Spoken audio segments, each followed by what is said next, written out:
It's a birthplace of joy. And I think it's really, really important to be okay with that. And our Dr. Tara Narula joins us now. Dr. Narula, that is a very powerful story. You could hear it in those people's voices, what they were going through, the complicated reaction to being called a hero, all of the stress that they bear. What can we as patients, as the public, do to help workers who are struggling with their mental health? Yeah, I know, Tony, I'm emotional just watching it back. But, you know, I think the first step is really normalizing this. And that's what everybody said. We need to begin to talk about this openly. Family and friends and coworkers should know they can ask their friends, how are you doing? How are you feeling? And not just ask, but really listen. Institutions and hospital systems need to build in support and also create a culture where it's okay to talk openly, where you don't feel you'll be looked down upon.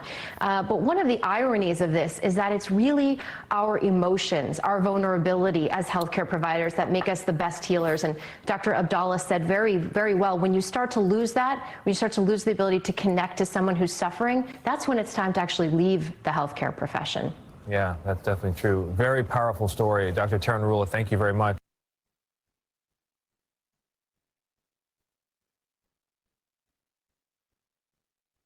"1919 was an auspicious year in history. The First World War ended, ushering a drastic change in the world order. The Philippine Islands had been a U.S. territory for 2 decades and was promised independence under the Jones Law of 1916. Progressive reformers saw the country and its people as a major target for modernization, and education was its main weapon. 7 forward-looking Filipinas came together in 1919 to create a school where young women could gain the knowledge and skills that would make them modern women. Paz Marquez Benitez was the first president of the Philippine Women's College. Jose Abad Santos was its first chairman of the Board of Trustees. Francisca Tirona Benitez was the second president, and with her husband, Dean Conrado, guided the school from a house on A. Flores Street to its iconic Taft Avenue campus. In 1932, the college became a university, making PWU the first university for women in Asia founded by Asians. It provided a space where innovations in education flourished, and young people were encouraged to be the best that they could be.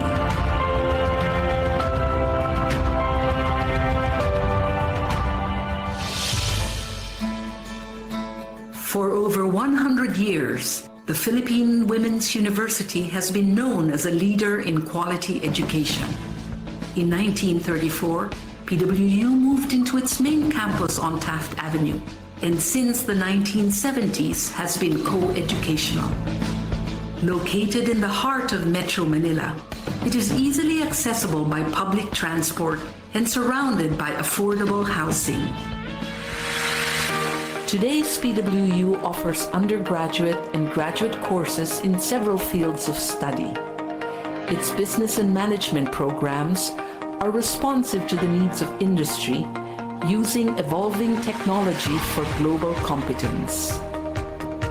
PWU graduates excel in arts and sciences, education, social work, and diplomacy. Its fine arts and music programs have produced outstanding graduates through a holistic education that treasures heritage as well as excellence. PWU has pioneered in fields such as food science, nutrition and dietetics, medical technology, pharmacy, and nursing.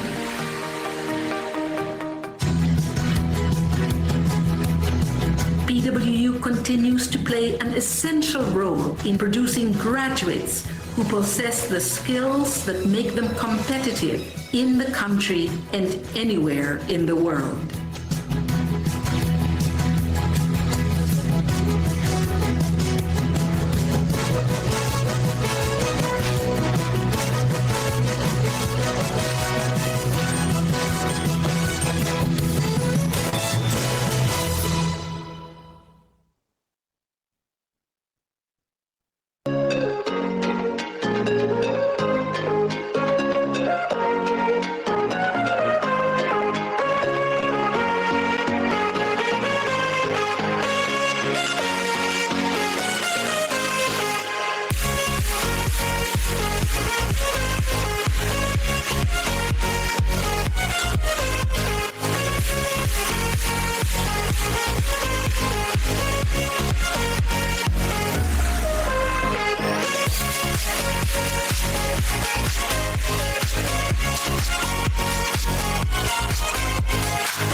Thank you everyone for joining us.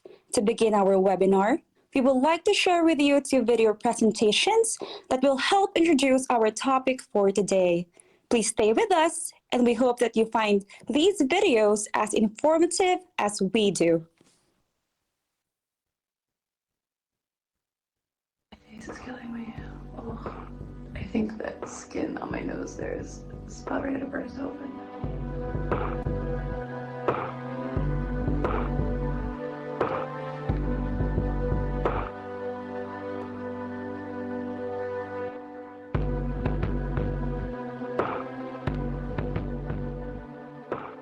Jealous of the people who don't have to work in the hospitals right now, because they probably just have this ignorance is bliss attitude. And even the ones who don't have that attitude have no idea what we're seeing.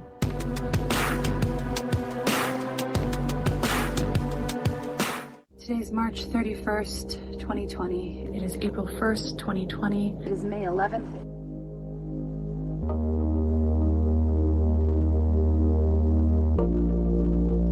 The COVID tent that people have to first move into. Hiding in the supply closet real quick to check in.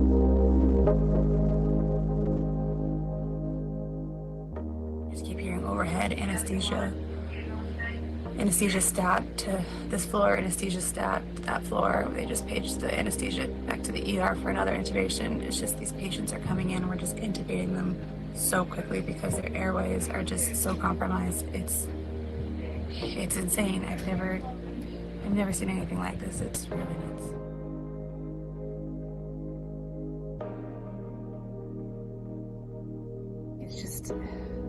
It's just been really difficult, and it's hard sometimes seeing people out and not following the protocol of just staying home. People going out, they're getting together, and it's frustrating as a nurse seeing this because you're looking at them and you just know how bad this is going to get and how bad it is.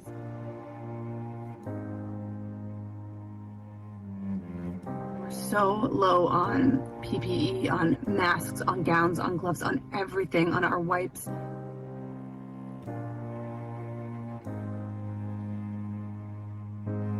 Boston Medical Center is actually the first hospital in the state of Massachusetts to reach capacities in our ICUs. So right now, we currently have no critical care beds in our hospital. We've been managing our COVID-19 patients down in the emergency department, which is obviously less than ideal for everyone involved. But the hospital's trying to make more ICU beds. They're moving people around.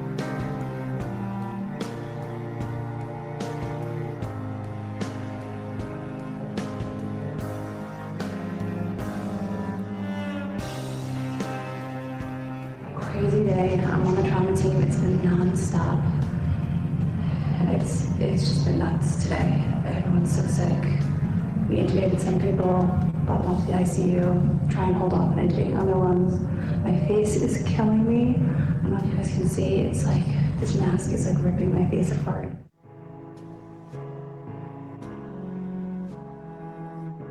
This is my Third shift this week. It's been kind of in the middle of the surge right now, so it's been really busy. Hoping today will be a little bit better. I know I say that every day, but that's how I walk into work. I keep saying we're in this surge, and it definitely feels busy. And I keep wondering, well, when will we feel kind of like we're coming down finally? And I don't know when that's going to be, but hopefully, maybe, probably not next week, but maybe the week after. I'm hoping by May.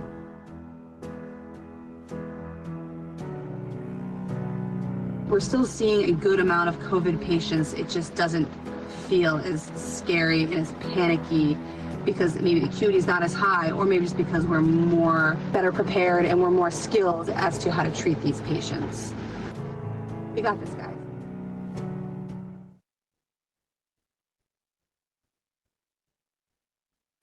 Yesterday, I considered writing a will. I am 24 years old.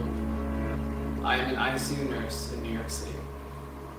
I am in good health at this time, so I should have no reason to even think about writing a will. But yesterday, I resigned myself to the fact that my likelihood of dying is statistically more plausible than I previously imagined. When I graduated from my nursing program in 2018, I never thought this would be my future with barely 2 years in the field. I thought I was prepared to see death. I had seen enough of it within my first year in the ICU. Yet in the last 2 weeks, I have seen more people die than most people see in their entire lives. I have been told I am on the front line, but the truth is I am the final recourse. I am one of the few who are the last people you want to see, because after us is death. People have lauded me as a hero, a superhero, an angel even, that I am brave and courageous, that my patients are lucky to have me. Most days I feel far from that. I am lucky if I even have time to put ointment on your chapped lips as you lay comatose moments before I FaceTime your family and they see you for the first time. Since leaving for the hospital, breathing tube now in your mouth, feeding tube plunging into your nose, a slight drool, but I stand there nonetheless, stricken with shame and bereft of energy, because I am the only link you have to your family in this moment. I want people to know that this is beyond difficult. This isn't the world of healthcare I expected to enter. None of us did. I studied to save lives. I signed up to care for the sick and dying, and yes, I acknowledge that this is all at the risk of my own health. But do not misconstrue my choice of profession for a diminished sense of self-worth. I did not sign up to die. I am still so young. I have dreams, and I hope to have a full life ahead of me. I want to go home to my mom and dad and to their home-cooked meals. I want to see my 4-year-old nephew grow up. I want to get married to someone with whom I can grow and love. I want to have kids, so I ask that you do not pity me, that you do not call me a hero. I do not wish to be made into a martyr. Clap for me and other healthcare workers at 7 o'clock if it makes this pandemic feel more bearable. I can see your cheers help us trudge on. Just know that cheers and hollering don't change the outcome. This is my fervent plea, that we change what we can after all this is over. This should never happen again.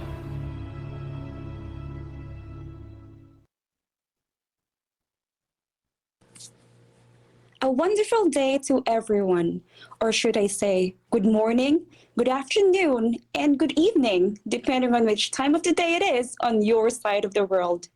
I'll be your host, Mary Sheen Kyoge Flaherty, a student representative for the class of PCNG 521, Current Trends and Issues in Nursing from the Philippine Women's University Graduate Studies. And I would like to welcome you all to our webinar entitled Managing Psychosocial Stress in Time of COVID-19 Pandemic. Before we start, I'd like to request everyone's solemn participation in opening our program with a short prayer, followed by the Philippine National Anthem, and then the Philippine Women's University Hymn. Let us pray. Our God Almighty, we are humbled before you, and we thank you for this opportunity to gather today for the purpose of learning. Please prepare our hearts and our minds as we receive new knowledge, wisdom, and encouragement that can be of great help and guidance to us all, especially during this time of pandemic. May you keep everyone healthy in all aspects and safe from any harm. All of these we ask through the sweet name of Christ Jesus. Amen.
On behalf of my class, I would like to express our appreciation to the Philippine Women's University's Multimedia and IT team.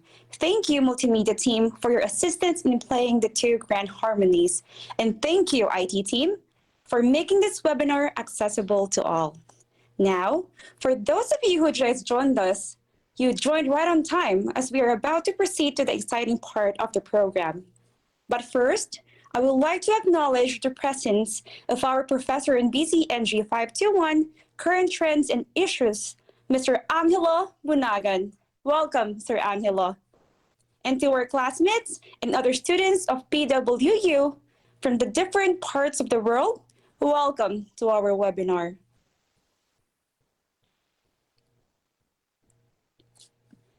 Everyone, thank you so much for sharing with us a piece of your busy schedule today by being with us. Let me ask you a question. Did you know that mental health is one of the most neglected areas of health in the world? According to the World Health Organization, this is the bitter reality despite having approximately 264 million cases of depression and 800,000 deaths from suicide yearly.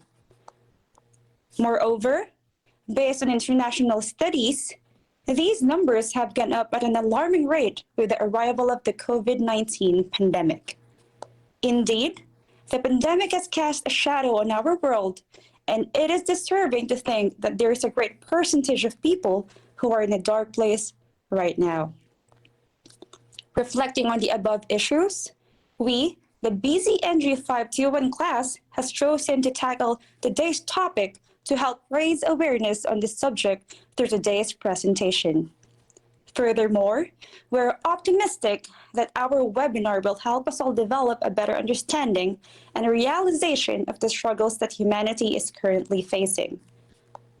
So please, sit down and relax, and may your mind be illuminated and enriched with new knowledge by the end of our presentation.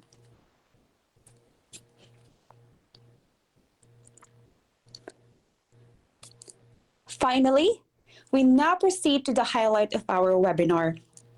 Today, our guest speaker is a holder of master's degree in nursing with ongoing studies for Doctor of Philosophy, majoring in educational management.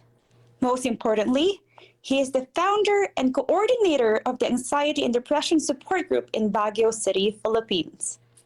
Ladies and gentlemen, it is with great pleasure that I present to you an advocate of mental health, the ears to the needful, the voice for those who have lost theirs, and the one who gives light to those in the dark. Let us all welcome Mr. Ricky Balikdang Ducas, Jr.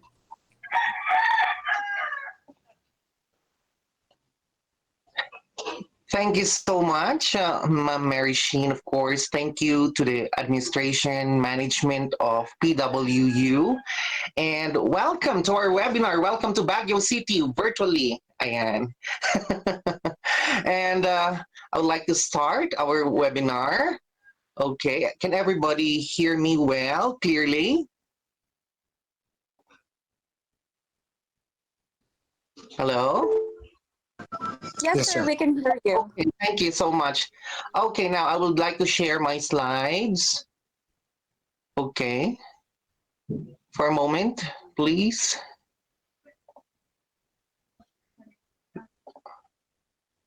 Okay. There you go. Oh, sorry.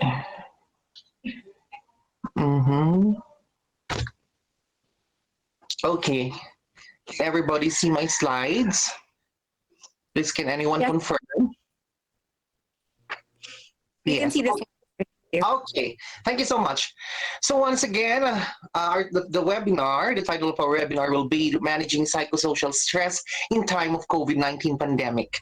And once again, I am Mr. Ricky, a cognitive behavioral practitioner as well, and the founder of Anxiety Depression Support Group, Baguio City.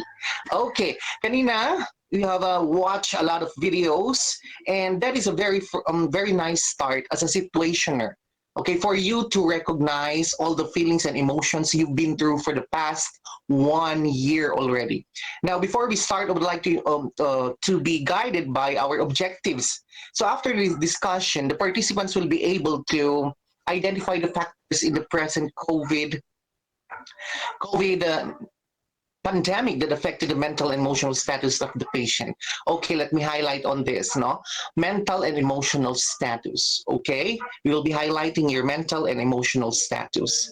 Okay, second will be, you will be aware of your emotional and mental responses, okay? Awareness of your responses about the different emotions that you've been through and the present crisis that affects one's mental health status, okay? Now, first, I'd like you to do the physical grounding because I know the first two videos are too emotional or should I say, catch your attention emotionally. So it is really very important for us to do our physical grounding, okay? So join me sa ating physical grounding. First is that, what is physical grounding? When your mind is wandering, like for example, you're in a webinar right now, but you're thinking, what will you do? Iniisip mo kung anong gagawin mo mamaya. You're thinking what you're gonna buy or what you're gonna cook because it's lunchtime. You're not mentally aware and you're not physically grounded. Okay, your mind is wandering. Okay, so now how to ground your mind and your body is physical grounding. So how do we do with this one? Okay, I hope you can see me. However, in my monitor, I can see even my face. However, the first one is the finger exercise. I don't know how to let you see my fingers. However, okay, just join your fingers like this or put pressure on your fingers. Okay, just put pressure on your fingers using the other hand, of course. Ayan. Then, alam niyo man as a nurses, fellow nurses, that there is a lot of receptors here. Kaya mabilis po napaprocess ang signals. Okay, ang pain signals papunta sa brain natin. Kaya yung nangyayari dyan, ginaground tayo. Okay, minamassage niya yung kamay niya. Okay, you can do this one if you are in an emotion or in a how do you call this one? Too much happiness and too much sadness. Para mag-ground mo yung sarili mo, you have to massage your fingers, okay? Kasi ang daming pain receptors dyan. So mas mabilis ang transformation. So that's what we call hacking your brain or hacking your mind, okay? The next one is the tapping exercise. Tapping exercise would remind you that you are physically grounded because there is one type of symptoms of a mental disorder that what we call dissociation. Okay? Humihiwala yung parte ng katawan nila dahil hindi na nila alam na stress na pala sila, exhausted na pala sila. Okay? So, we do the tapping exercise by starting with our face. Ayan, sa mukha muna. Okay? Then second is yung shoulders nyo. You have to tap your shoulders. Okay? I hope everybody's doing it so as to be grounded. Until you can feel pain. A little bit of pain. Redness. Ayan. Siguro iba sa inyo tumatawa na, no? Okay? Ang tawag namin dyan dito sa Baguio, pinikpikan. Okay. Then, start it with your tummy. Okay? Okay. Sabi nga nila, nakita niyo dyan sa ating graphics, no? Kapag yung sinasabing physical grounding, you start it from the core, then going out. So, start it from your tummy. Ayan. Then, papunta tayo sa mga kamay natin. Okay? Sa mga kamay, you just have to tap it until it comes red. Why? What's the rationality behind? Is to increase the blood flow of that area so as it will function properly. Okay? Yan ang physical grounding. Makikita ng mind mo, hindi pala siya nakahiwalay. Okay, may nararamdaman siyang kakaiba. Ganun yung sasabihin ng mind mo sa brain mo para hindi siya mag-overthink. Okay? So I hope everybody is doing the tapping exercise until sa paa po yan. Then after that, sa likod. Okay? Ayan, sa likod, you tap your back. And this is also the way on how to check yourself. Kasi ilang buwan na tayong lockdown, stress, na-experience natin lahat ng emotion, roller coasters of emotion. So you have to ground yourself physically, okay?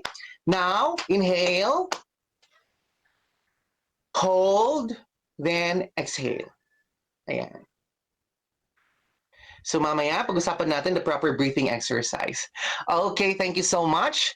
Ayan, I hope lahat po ng participants natin nagawa yon, physical grounding. Always remember when your mind is wandering, you must have to perform physical grounding. So as to remind yourself that you are grounded at present.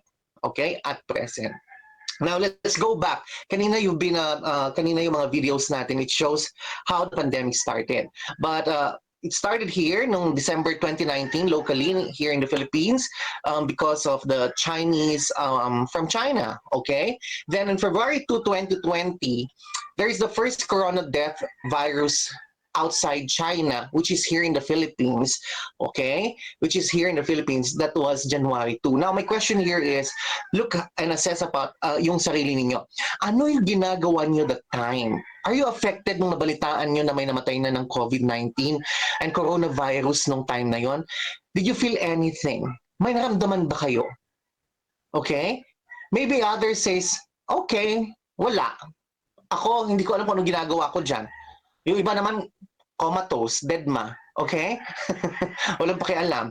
Okay? So, what about nung March 5 to 6, nung nagkaroon na tayo ng 2 confirmed cases of Filipinos in the Philippines, what did you feel? Are you still affected? Nung nabalitaan nyo, narinig ninyo? Or not yet? Natakot na ba kayo? Or hindi pa? May mga emosyon na ba kayo naramdaman? Or wala lang? Okay? Noong March 16, 2020, eto na. When Duterte, our president, locked down Metro Manila, entire Luzon, and other countries, fellow nurses in other countries, syempre nung nagkaroon din kayo ng lockdown, yung flashback, how did you feel? How do you handle this situation? Kumusta yung emotion na nilapat mo sa particular event na iyon? Particular na stressful event na iyon? Meron ba? May naramdaman ka ba? Okay. My point here, fellow nurses and participants, is that we have different reactions. Okay? Kung ano yung mga iba ay nakakasakit sa kanila, yung maaari yung sa iba hindi pa. Pero nakita natin, napapalapit na sa atin yung pandemya, sakat natin nararamdaman. Pero yung iba naramdaman na nung wala pa sa atin. Okay? Nakaka-create na siya ng anxiety, nakapag-create na siya ng fear. So, ang dami ng emosyon. Okay? So, okay lang po yun kung wala kayong naramdaman nung una. Hindi po ibig sabihin nun, meron na tayong mental illness. At kapag may naramdaman ka, hanggang ngayon, nung March 16, na anxiety, okay lang. It's okay because there's a trigger.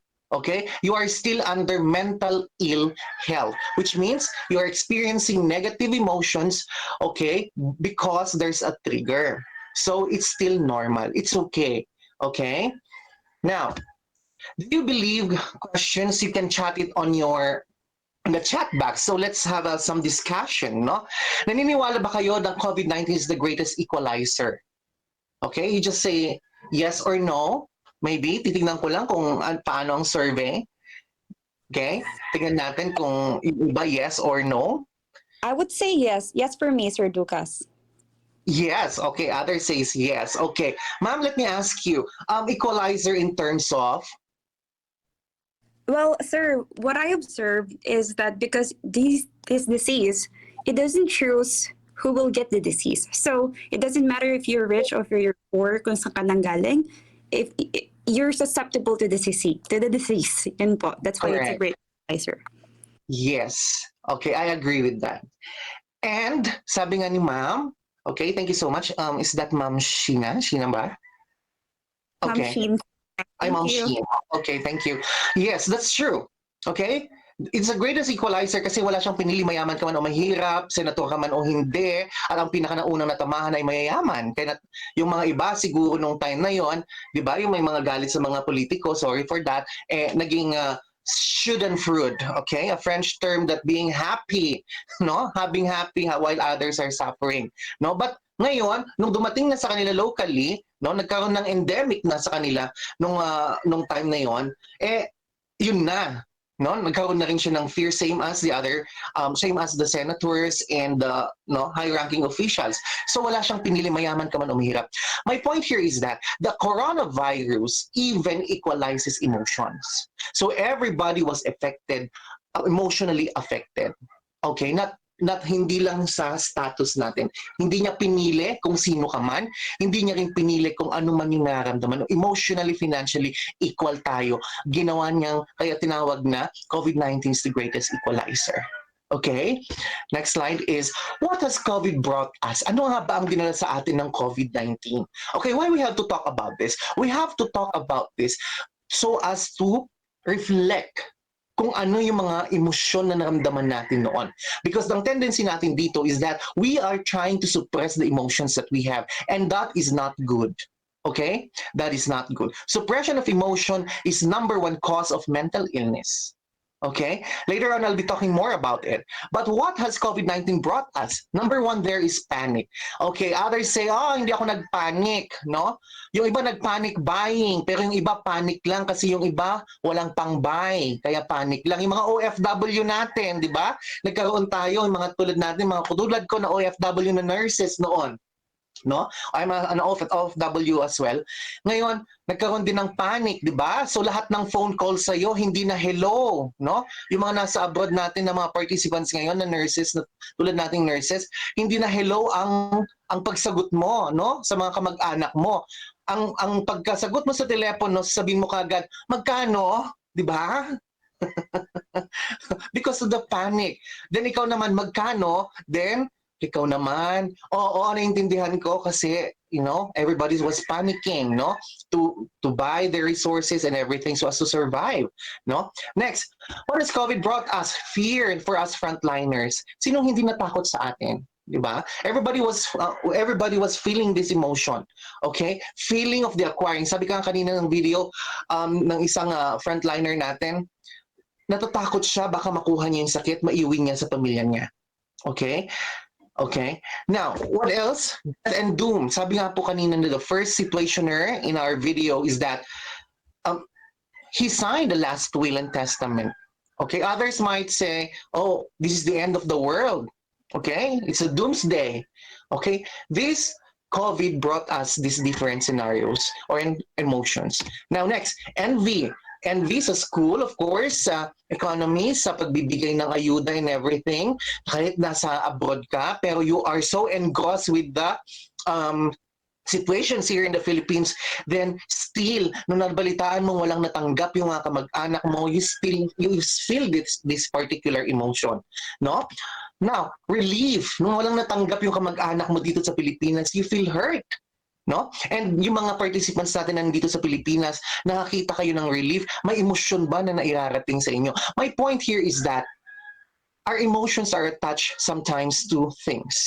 Halimbawa, kapag meron tayong nakikitang bagay na binigay sa atin ng isang mahal natin sa buhay, tulad ng naging jowa mo, naging ex mo, di ba?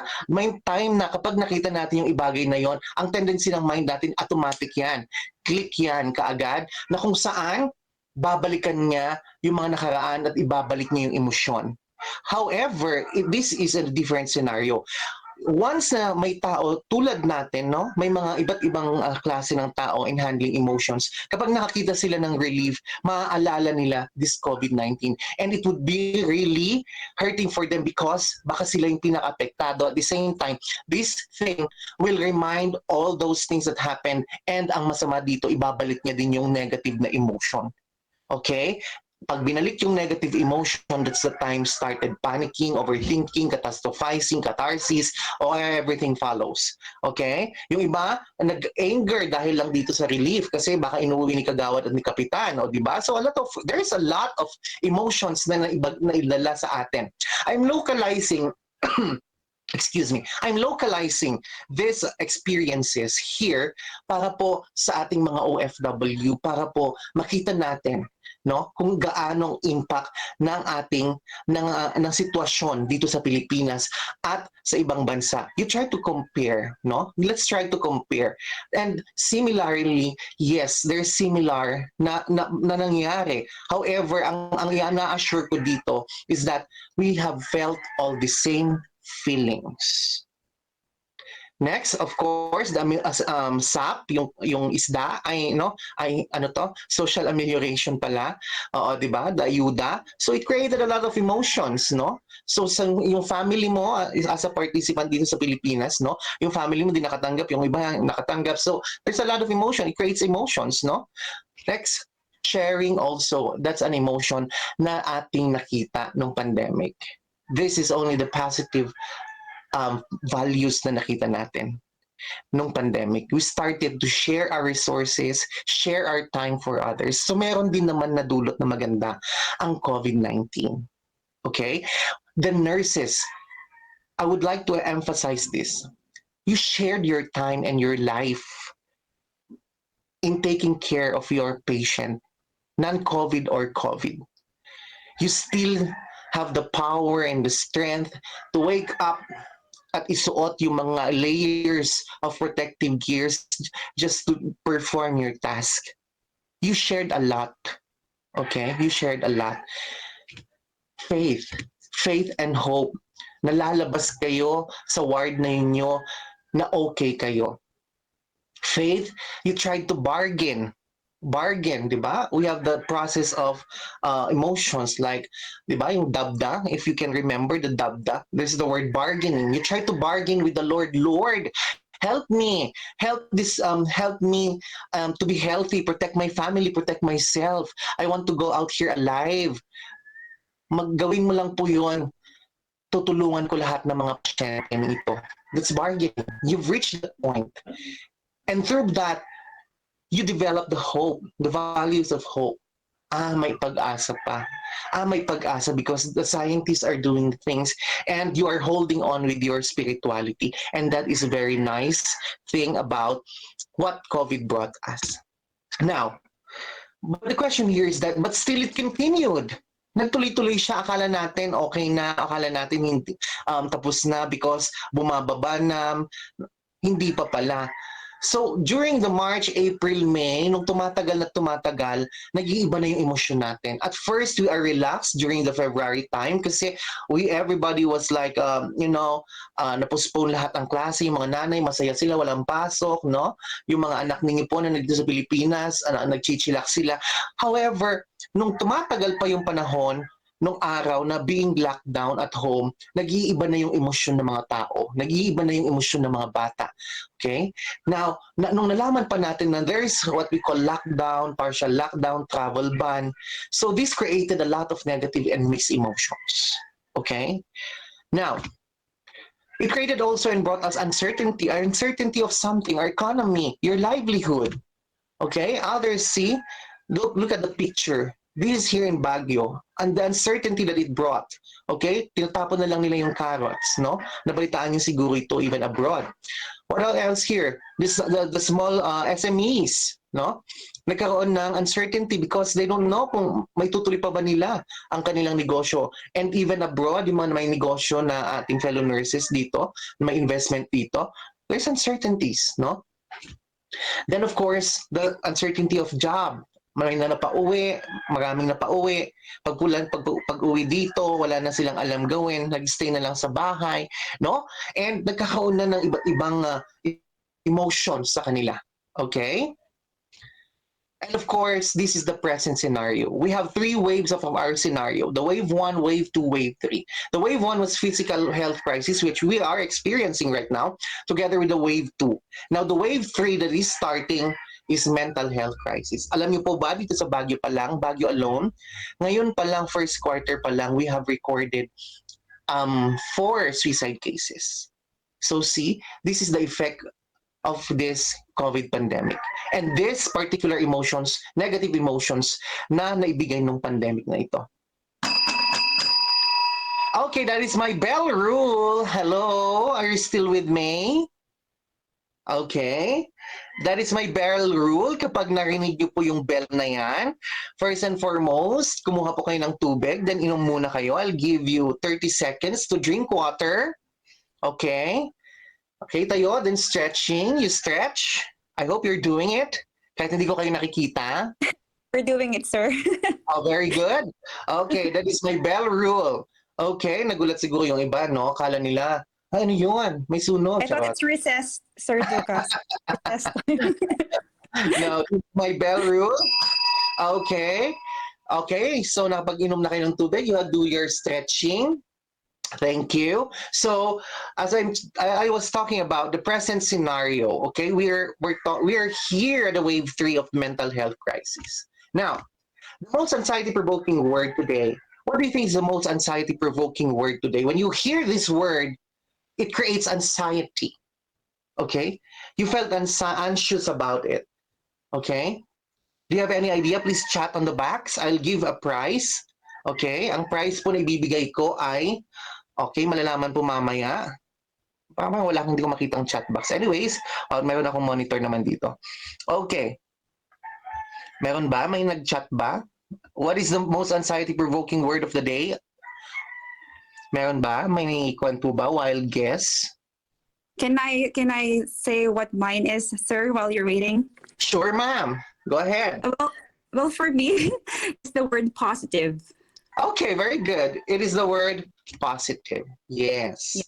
This is the most anxiety-provoking word of the day. It's positive.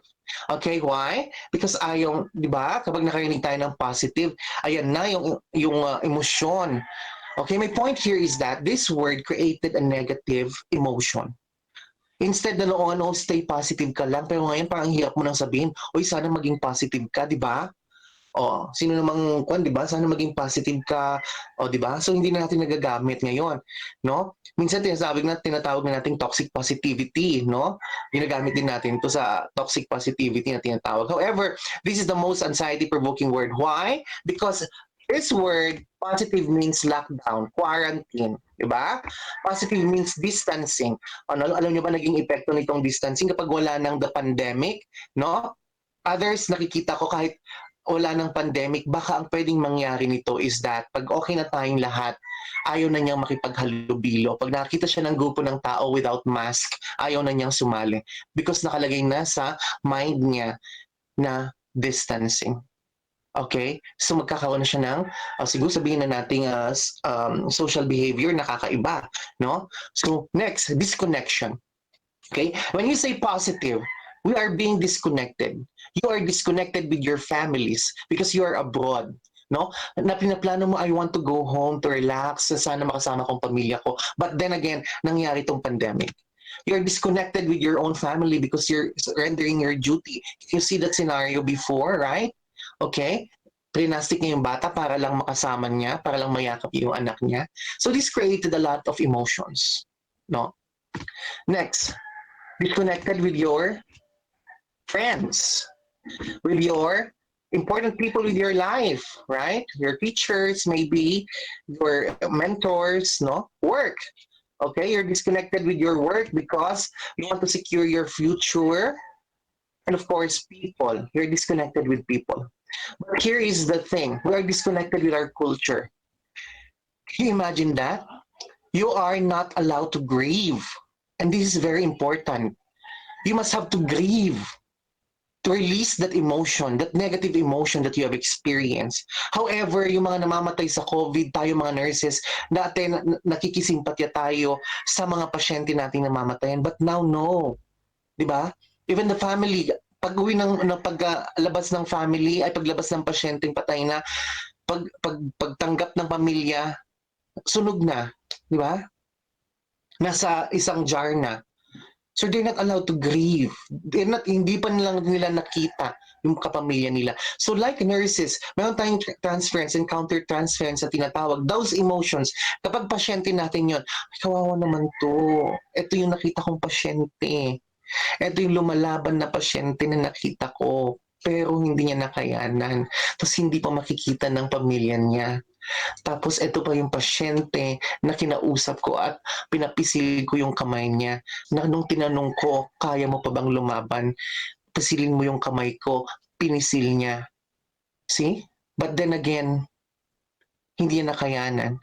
So as a nurse, caring for that patient, can you imagine yung emotion mo na naramdaman that time na hanggang sa pag-uwi mo, bit-bit mo? What about the family? Triplihin mo hanggang pang-apat, 4 times the emotion because hindi na nakita yung kamag-anak nila. We're not allowed to grieve that time. We cannot even do our culture. No, we have our different cultures, but we can't do it because of this pandemic. We are disconnected. Okay. One scenario here in Baguio, just like to share that one family here, 2 senior citizen, isang apo and yung isang anak na babae. Yung isang anak na babae was a frontliner. Then nagkaroon ng COVID, nag-positive silang lahat. Pero yung nanay niya na hindi lumalabas ng bahay, siya yung namatay. Ang ginawa na nila, yung bata, no, nagstay doon sa bahay nila mag-isa. Doon siya na-quarantine. Yung asawa ng babae, ng senior citizen, yung lola na namatay, yung asawa at saka yung anak na babae na i-quarantine sa hospital. Ngayon, they didn't expect na yung urn ng lola niya i-deliver sa bahay kasama ng bata. Can you imagine that? That particular situation alone can can affect us emotionally. So those are emotions that we have felt that time. And positive means deprivations. We cannot do our activities, even our children.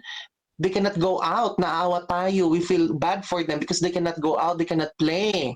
What else? Our children goes to school, but they're doing the online thing. Oh?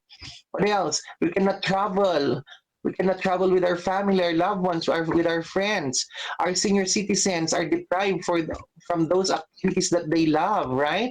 Yung mga senior citizens natin, no? Even siguro abroad, yung mga senior citizens dyan na very active, sila rin ang pinakamatitigas ang ulo. Sila yung labas ng labas, gusto nilang lumabas, pero sila yung vulnerable group. Pero we cannot prevent them, no? Because yun yung nakasanayan nila on how to distress themselves, no?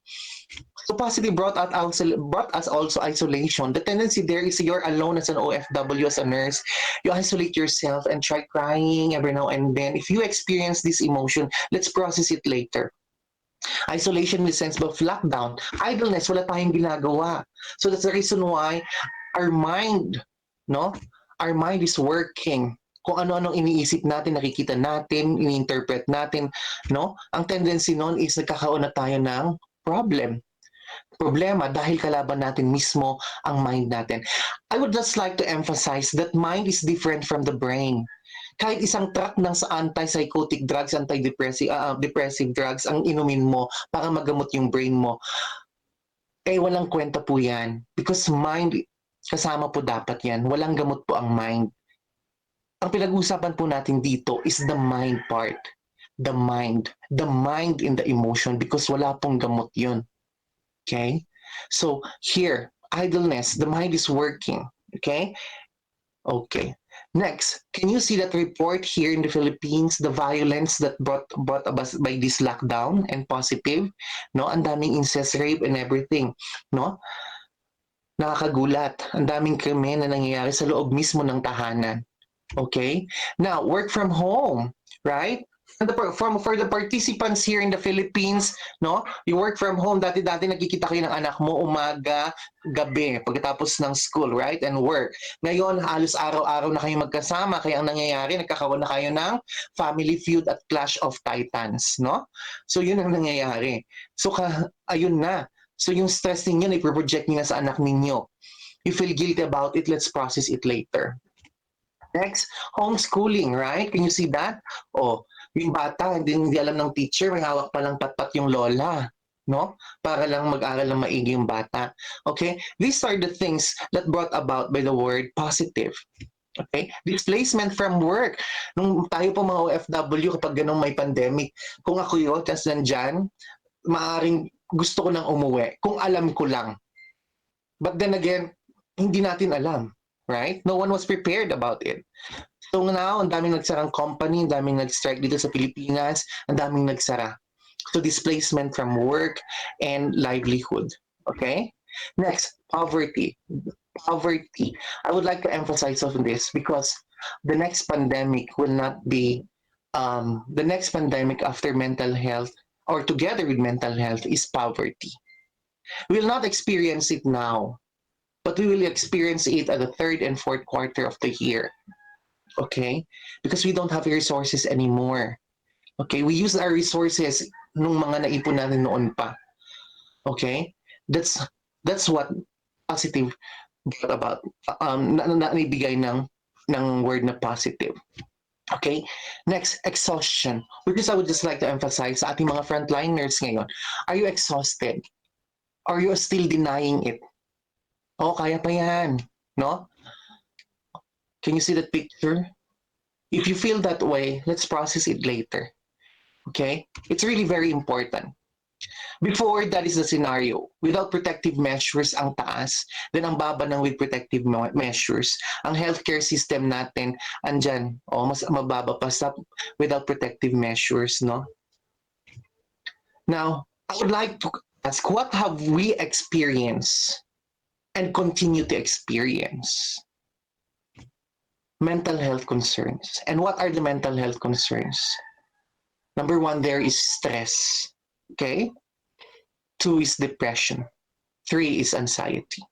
But before we talk about that, okay, bell time.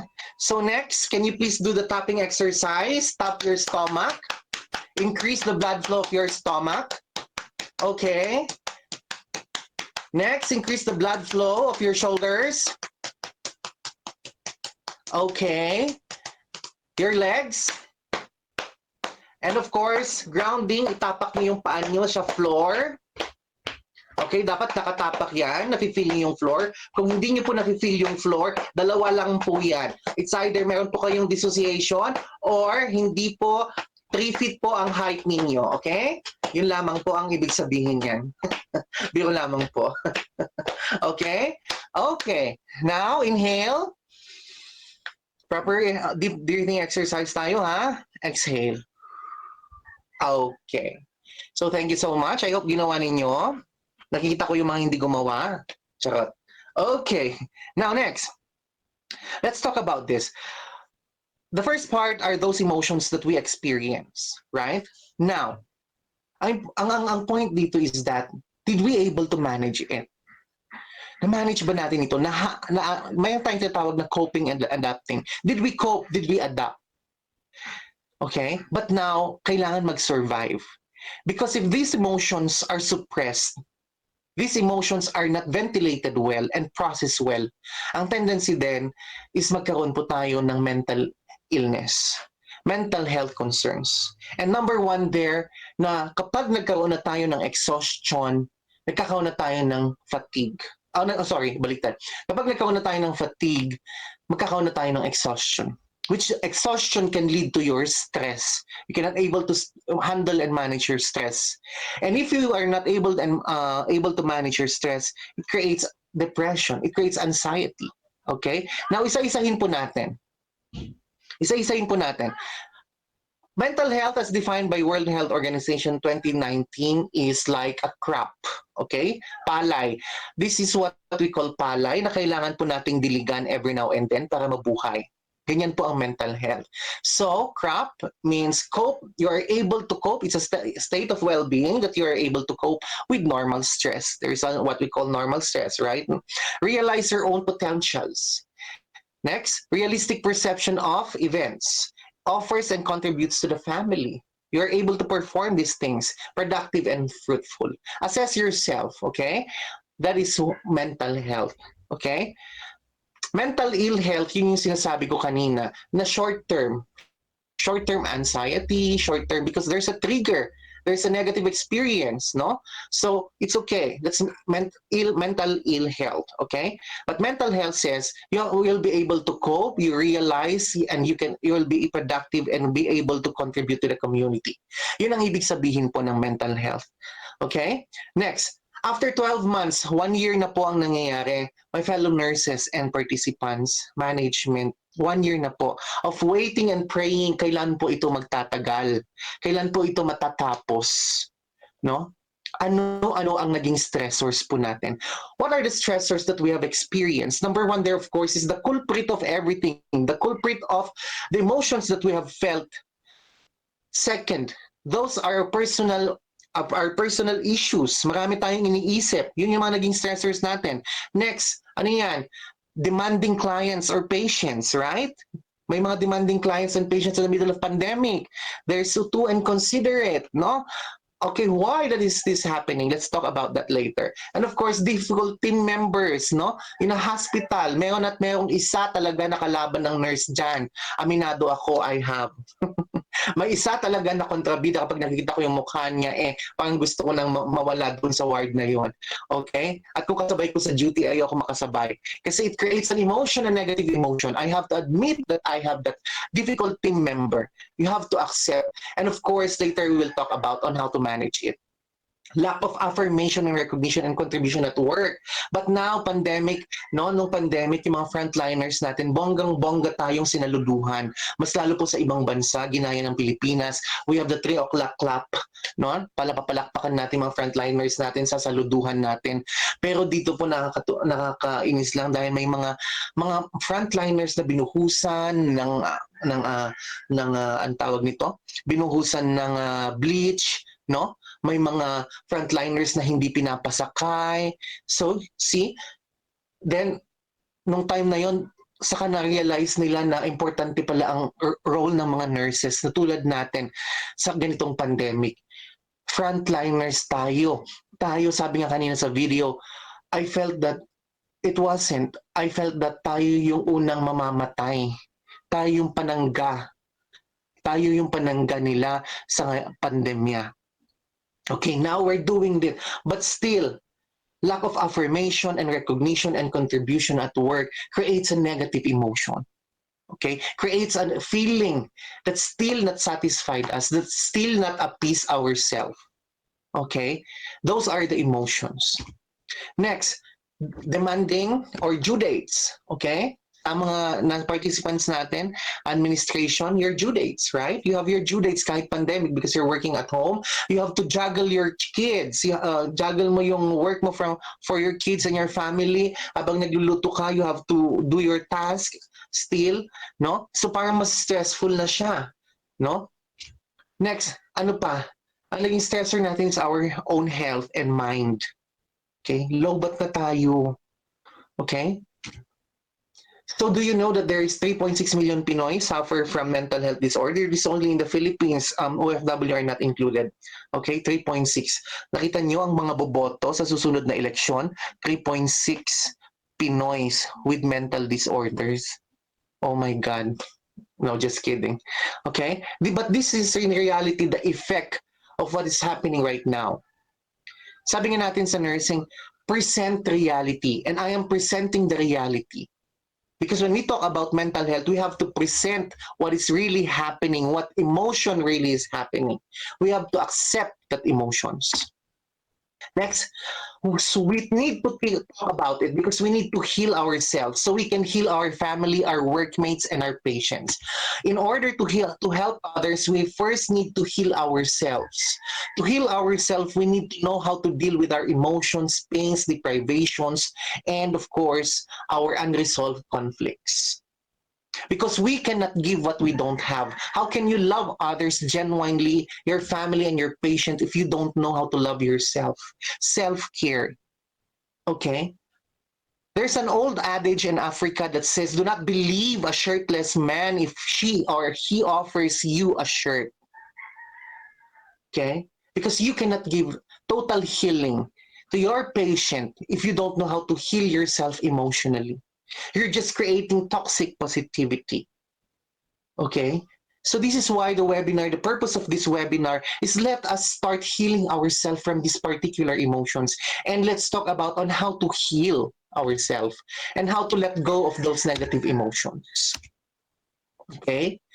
So now, let's talk about one. Sabi natin kanina, our mental health concerns, there are stress, anxiety, and depression. But first, let's talk about anxiety. Let's make it fast. There are two common types of anxiety. The first one there is generalized anxiety disorder. What is generalized anxiety disorder? This is generalized anxiety. All nurses, alam po natin ito, is yung mga, ito yung anxiety natin, yung kinakabahan tayo sa mga bagay-bagay na hindi pa nangyayari. That's anxiety. Pero eto, we are kinakabahan tayo dahil sa health issues natin. Ala, baka meron akong COVID. Ala, umubulang ako. Feeling mo meron ka ng COVID, pupunta ka sa hospital, magpapaswab test ka na. Tapos nung sinabing negative, hindi ka pa rin maniwala sa result, no? So you're fighting your mind. You're fighting your mind talaga, and pinipilit mo na meron ka. So nagkakaroon ka ngayon ng mga manifestations ng anxiety. Okay? This is health issues, money, family problems, and difficulties at work. Just like us, nurses, difficulties at work. That is our anxiety. Okay? And generalized anxiety, if it reach at least 6 months na nararamdaman mo yung anxiety, generalized anxiety na po ang tawag nan. And you need to seek help. Why I'm talking about this, I know we are all health professionals, but the tendency there is that we are self-diagnosing, which is wrong. Di ba? Nag-self-diagnose tayo. You're not seeking professionally. Nag-health education tayo sa mga pasyente na you seek help when you feel like this. But for us, nagkakaroon tayo ng self-diagnosis na hindi man naman dapat. In mental health and mental illness, hindi po yun ini-encourage. Sa atin din po na frontliners. Alam ko po sa inyo na hindi bago to, pero I'm here to remind you.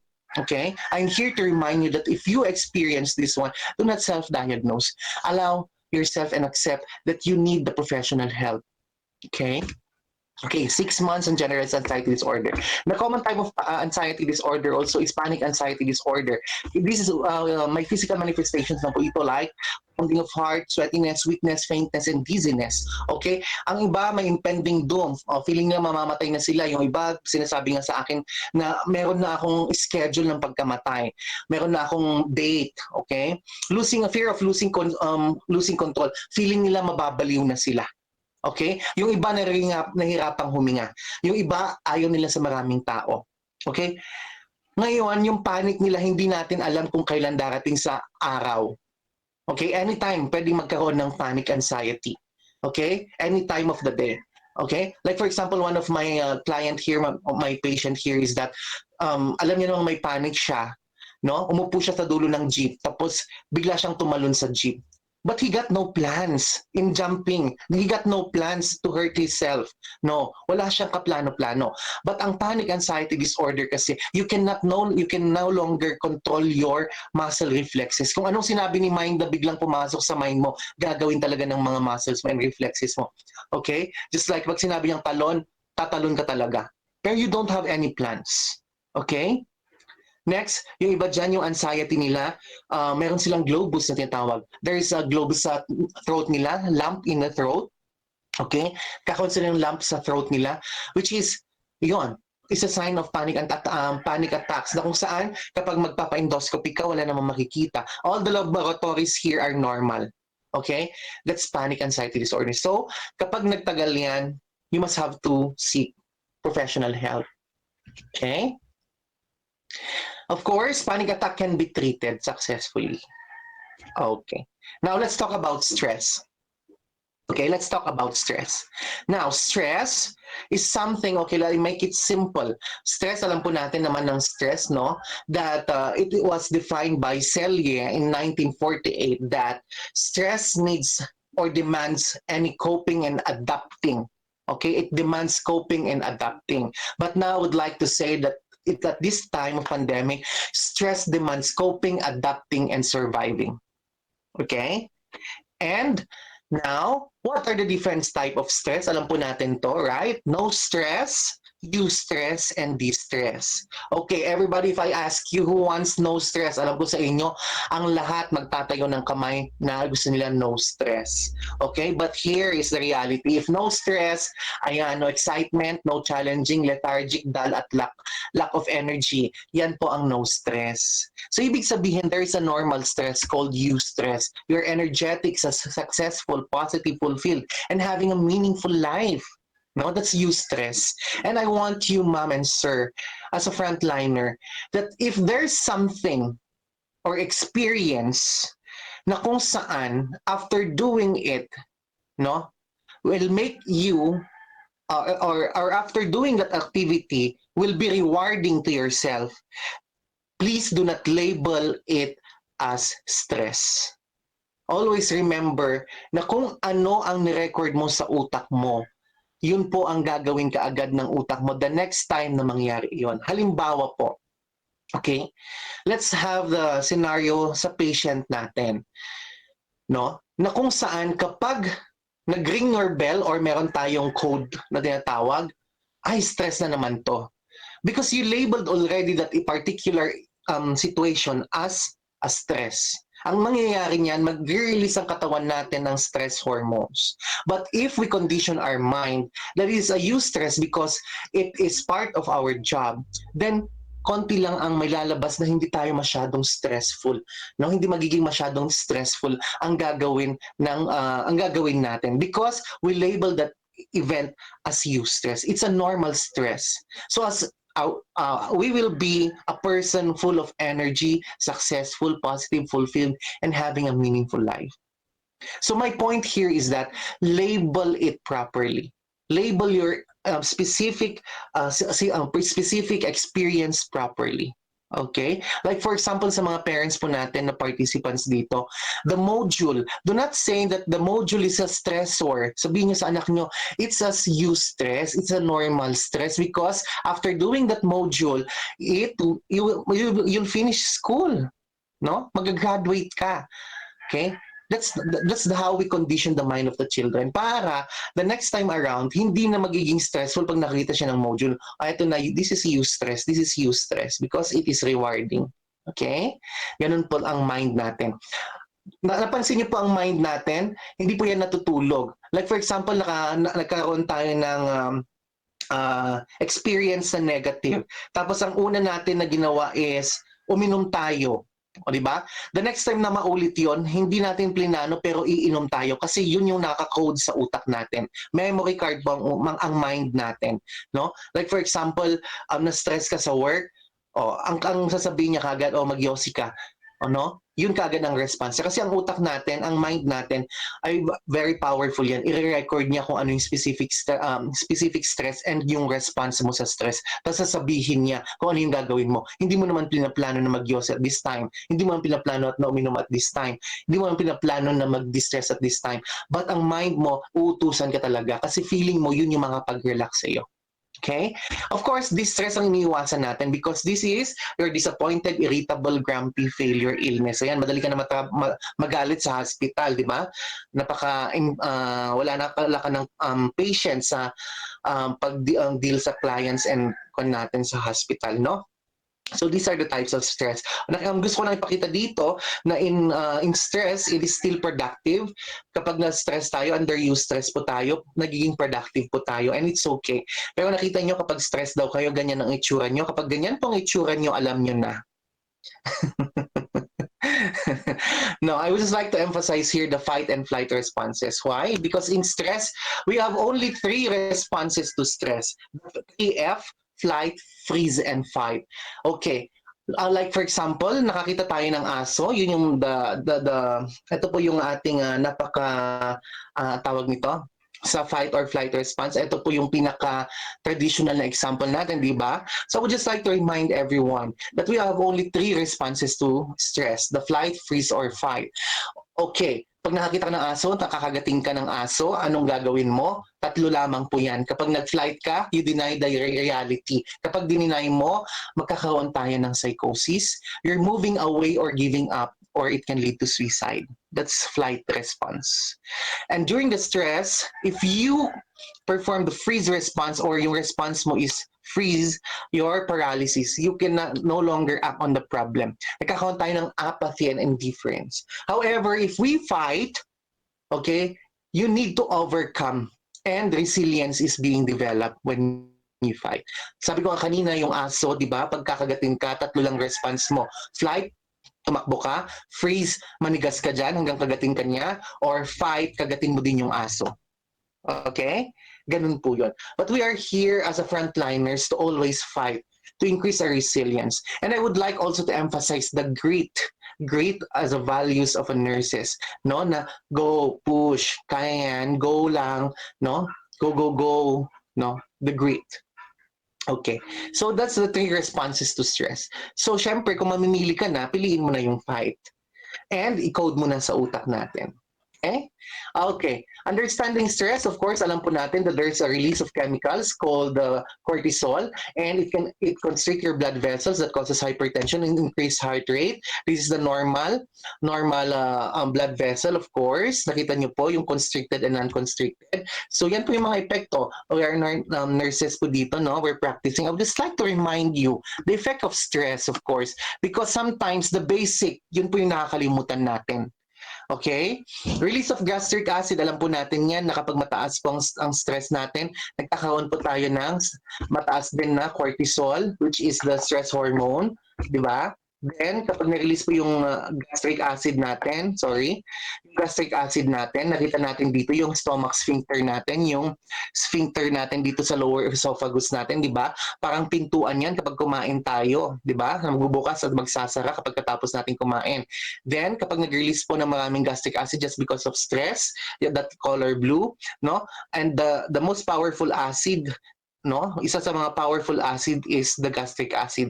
It can burn the door, no? Or this sphincter. Ngayon, aakyat siya, which causes the GERD, di ba? Gastroesophageal reflux disease. Okay? That is the classic signs, no? Pain sa ating epigastric area. Okay? So, kahit na uminom ka ng isang timba ng omeprazole, alprazolam, no? Or antacid ka ng bonggang-bongga. If you don't know how to manage your stress and how to control your mind, it's useless. Hello? Okay pa ba tayo? Yes, sir. Okay pa, sir. Still alive, sir. Still alive? Very alive, sir. Very alive po. Salamat po. Okay, thank you so much. Okay, I hope you're learning. So if you heard the bell ring, okay, let's do something after the tapping exercise. You check your phone for a moment, 1 minute lang. Okay, check your phone. Okay, then, ibaba mo na. Okay? Kapag stressor yan, ibaba mo na. Okay, huwag mo nang buksan. Okay? So let's move on. The release of chemicals. Next, release of our stress hormone called cortisol also increase sugar metabolism. Ibig sabihin, mas mataas ang paggamit ng sugar ng katawan natin. So kapag mataas ang paggamit ng sugar natin, ang tendency nito ay kakain tayo ng maraming sugar, which is beyond the required kilocalories na kailangan ng isang tao sa isang araw. So ngayon, ang nangyayari doon, naiipon yung sugar sa ating blood, na kung saan nag-iiba yung blood concentration natin, mas malapot. No? Kung mas malapot ang blood natin, syempre hindi na ito nagkakaroon din ng insulin resistance. No? Ang insulin ay bangka na kung saan sasakay ang asukal para ma-deliver ito sa iba't ibang katawan natin. Kaya meron po tayo ng tinatawag na stress eating. Ayan, sa mga nag-stress eating dyan. Okay? Of course, alam na natin na diabetes ang pupuntahan yan. Suppression of immune system, ito ang pinaka-importante. If you are stressed, acknowledge that you are stressed and acknowledge that you need rest. Of course, yun po ang dapat natin gawin. Always accept and acknowledge, okay? That if you are under stress, you are suppressing your immune system. And of course, we know that, no? We know that, okay? Susceptibility of infection, okay? If you have low immunity, you are susceptible to different infections. Okay, now, what is the effect of stress to the brain? Okay, this is very important, okay? First dyan is the kind of information processing. Ito yung para na tayong lumulutang. Hindi natin na-absorb yung mga sinasabi sa atin. Diminish ability to concentrate, iba na yung concentration natin. So you must have to be aware of this signs because working in a hospital, we are handling lives na sinasabi natin, di ba? We're handling lives at kapag hinapinawakan natin ang buhay, tayo yung nagmamaniobra nito. Kawawa naman yung pasyente kapag stress tayo. Kaya kailangan din na ipaglaban mo ang karapatan mo na magpahinga bilang isang nurse. Okay? Self-care. Okay, poor decision making and judgment, of course, and deterioration ability to social interact, okay, to talk with other people, okay. That is, the next one is, bakit ayaw na mag-move? Okay, the next one is dementia. Okay, kaya kayong mga ka-OFW, no, kapag yung kasama man mo sa ospital, no, alam mong stress. Sabi niya sa iyo, friend, pwede bang umutang? Tanungin mo muna kung stress siya. Kasi kung stress siya, wag mong pautangan. Kasi ang long-term effect ng stress is dementia. Baka makalimutan na hindi kanya bayaran. Okay? And lastly, of course, depression, which we'll be talking about. Depression. Okay. Nakita niyo po yung transition natin from negative emotions and suppressed emotions goes to fatigue and fatigue to exhaustion. Exhaustion, physical exhaustion or mental exhaustion. And if we are exhausted, it creates a mental health concern, which are the anxiety. We have talked about stress. And if you are not able to manage your stress, you can create your anxiety and, of course, depression. Okay? Depression. What is depression? Alam po natin ito na ito po will last for 2 weeks and ang classic sign po nito ay psychosis, no? May psychotic symptoms, may hallucination, delusion. Alam po natin yan na meron tayong nakikita at hindi nakikita ng iba, naririnig na hindi naririnig. Meron silang delusions na sila na nakakaalam. Hinahabol ng pulis, lalasunin sila, papatayin sila, no? Those are depression. So, alam po natin na after 2 weeks ay nakakatakot kasi it's either magpakamatay sila or mabaliw po sila. Okay? So let's assess ourselves and accept. If we experience depression, let's accept. Number 1, there is acceptance. Okay? Acceptance, then seek for help and talk about it. Diba? So that's depression. Okay? So, yun ang depression. Next, sa adolescence sa mga anak natin, dinagdag ko to, no? Kasi this is very common sa mga anak natin, no? Sa mga tulad ko, anak natin, kung maka-anak natin ako, no? Ambisyosa. Anyways, yung mga anak po na ninyo or pamangkin ko, no? These are the classic signs and symptoms of depression, no? Reckless behavior, substance abuse, compulsive gambling, reckless driving, dangerous sports. They involve themselves sa mga ganitong mga bagay-bagay. Numbness, no? Wala silang pakialam sa inyo. Detachment from self, wala silang pakialam sa sarili nila. Aggression or self-harm. Ito yung self-mutilation na tinatawag. Okay? At of course, sa mga bata, sa mga mas bata pa dito, sa children, of course, irritability. Okay? Irritability. Everyday irritable sila. Okay, this is the very important thing. Overcoming the challenges of COVID pandemic. Okay. Hi. Hello, sir. Hello, sir. Okay. Okay pa Hi tayo sir, hello lahat? po. Yes. I guess po. Yes, our next activity is to think something positive about ourselves. Okay, say something about yourself.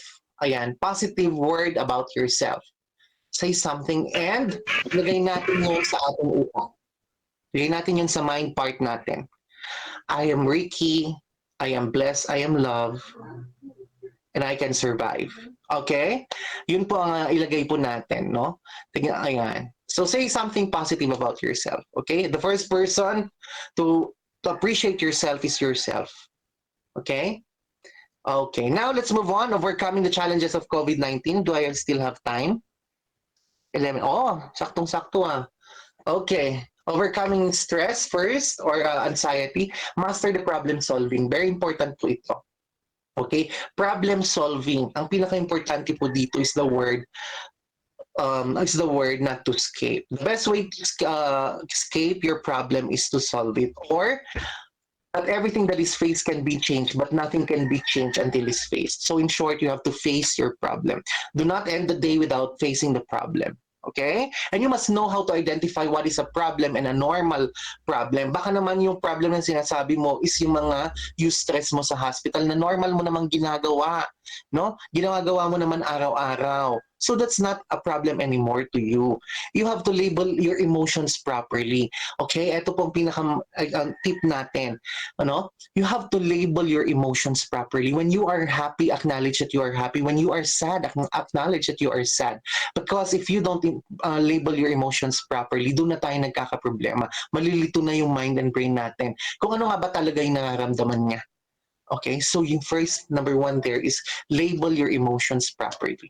Know what is really a problem or not a problem. Know what is a stress from eustress. Okay? Face your problem and do not Facebook your problems. Of course. Diba? Others Facebook their problems, no?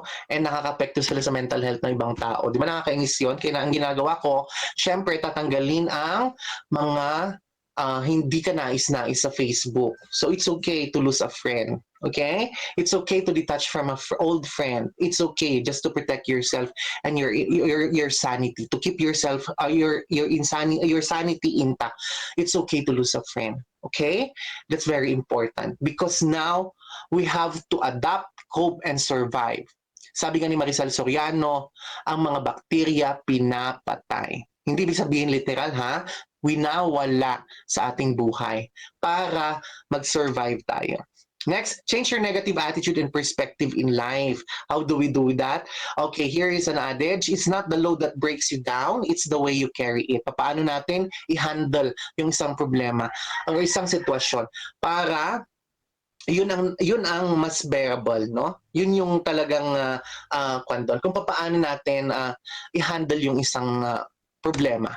Now, here, let's see this one.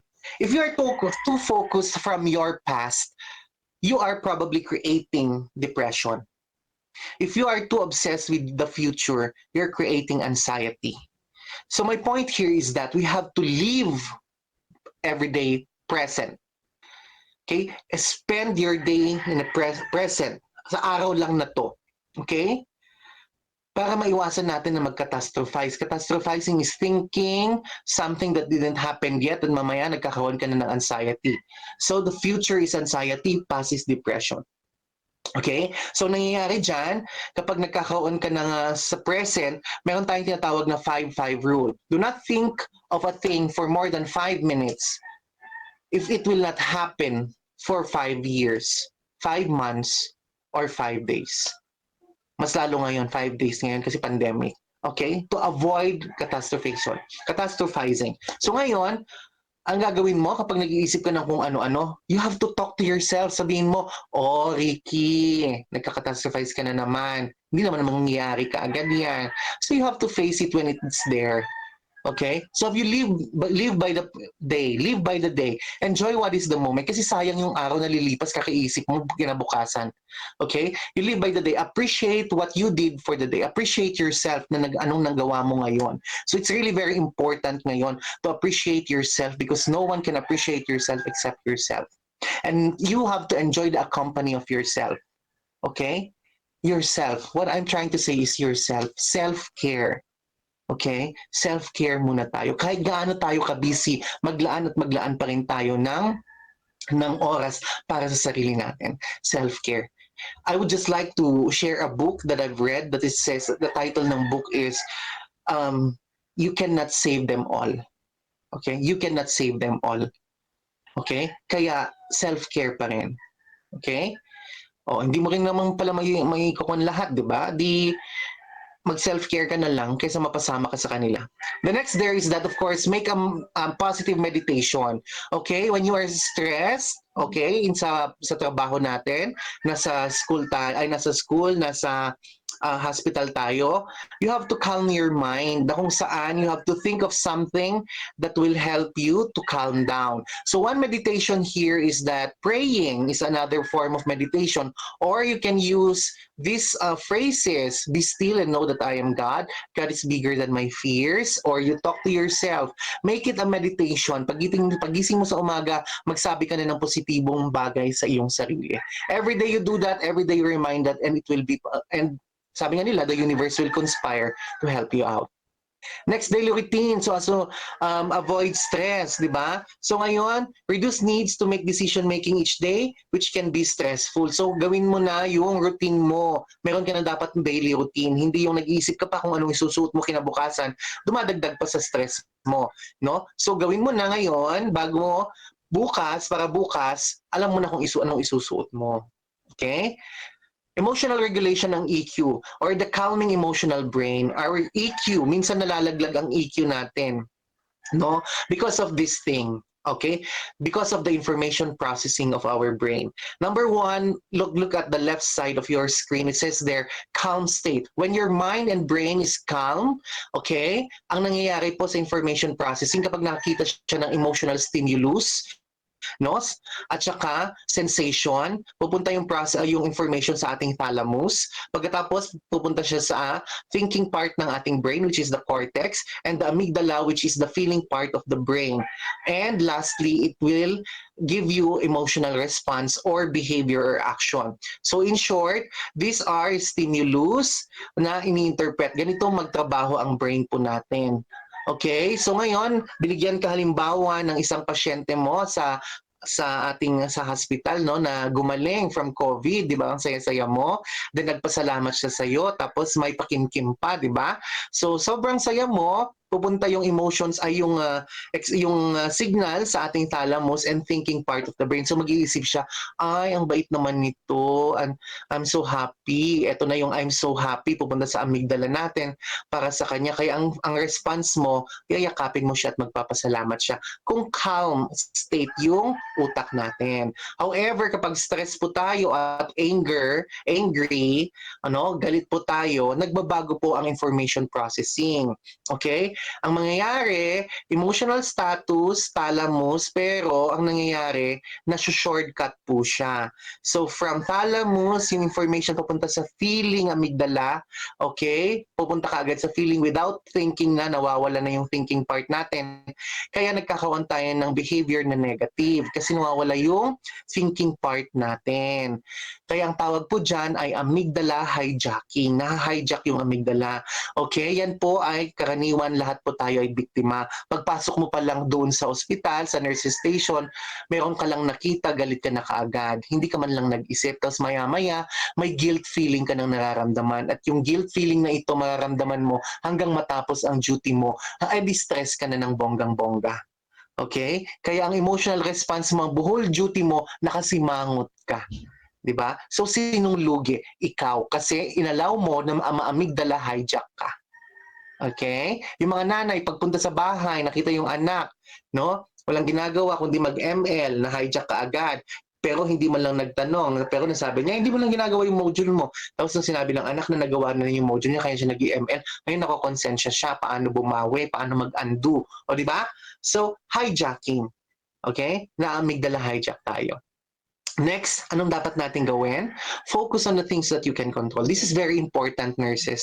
My fellow nurses, focus on the things that you can control. You cannot control the patient's condition. You cannot no longer control what will happen next to the patient as long as you're doing what's your job.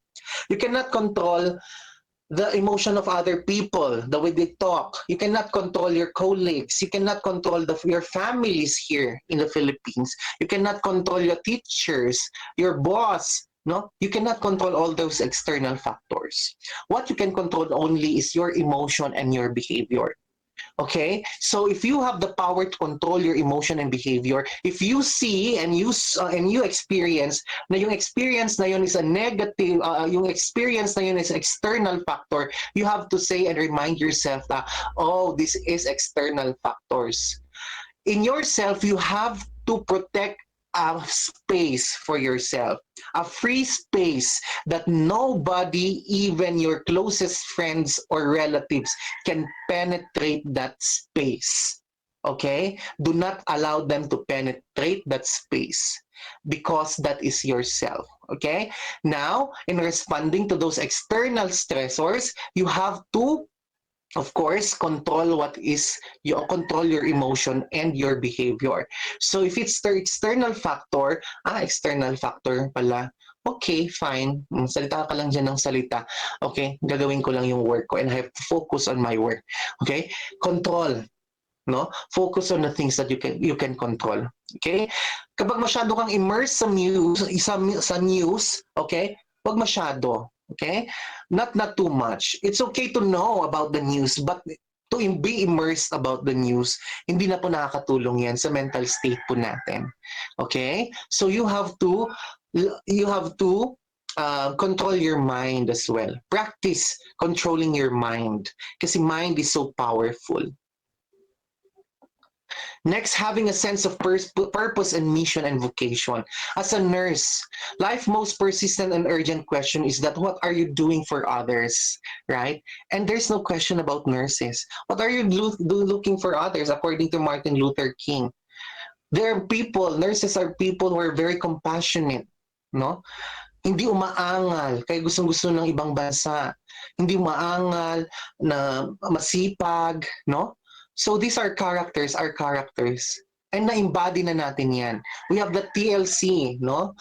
It's a cliche, however, still, no? We are known for our TLC as Filipino nurses. So wag nating baguhin yan. Because at the end, what are you doing for others still is the question.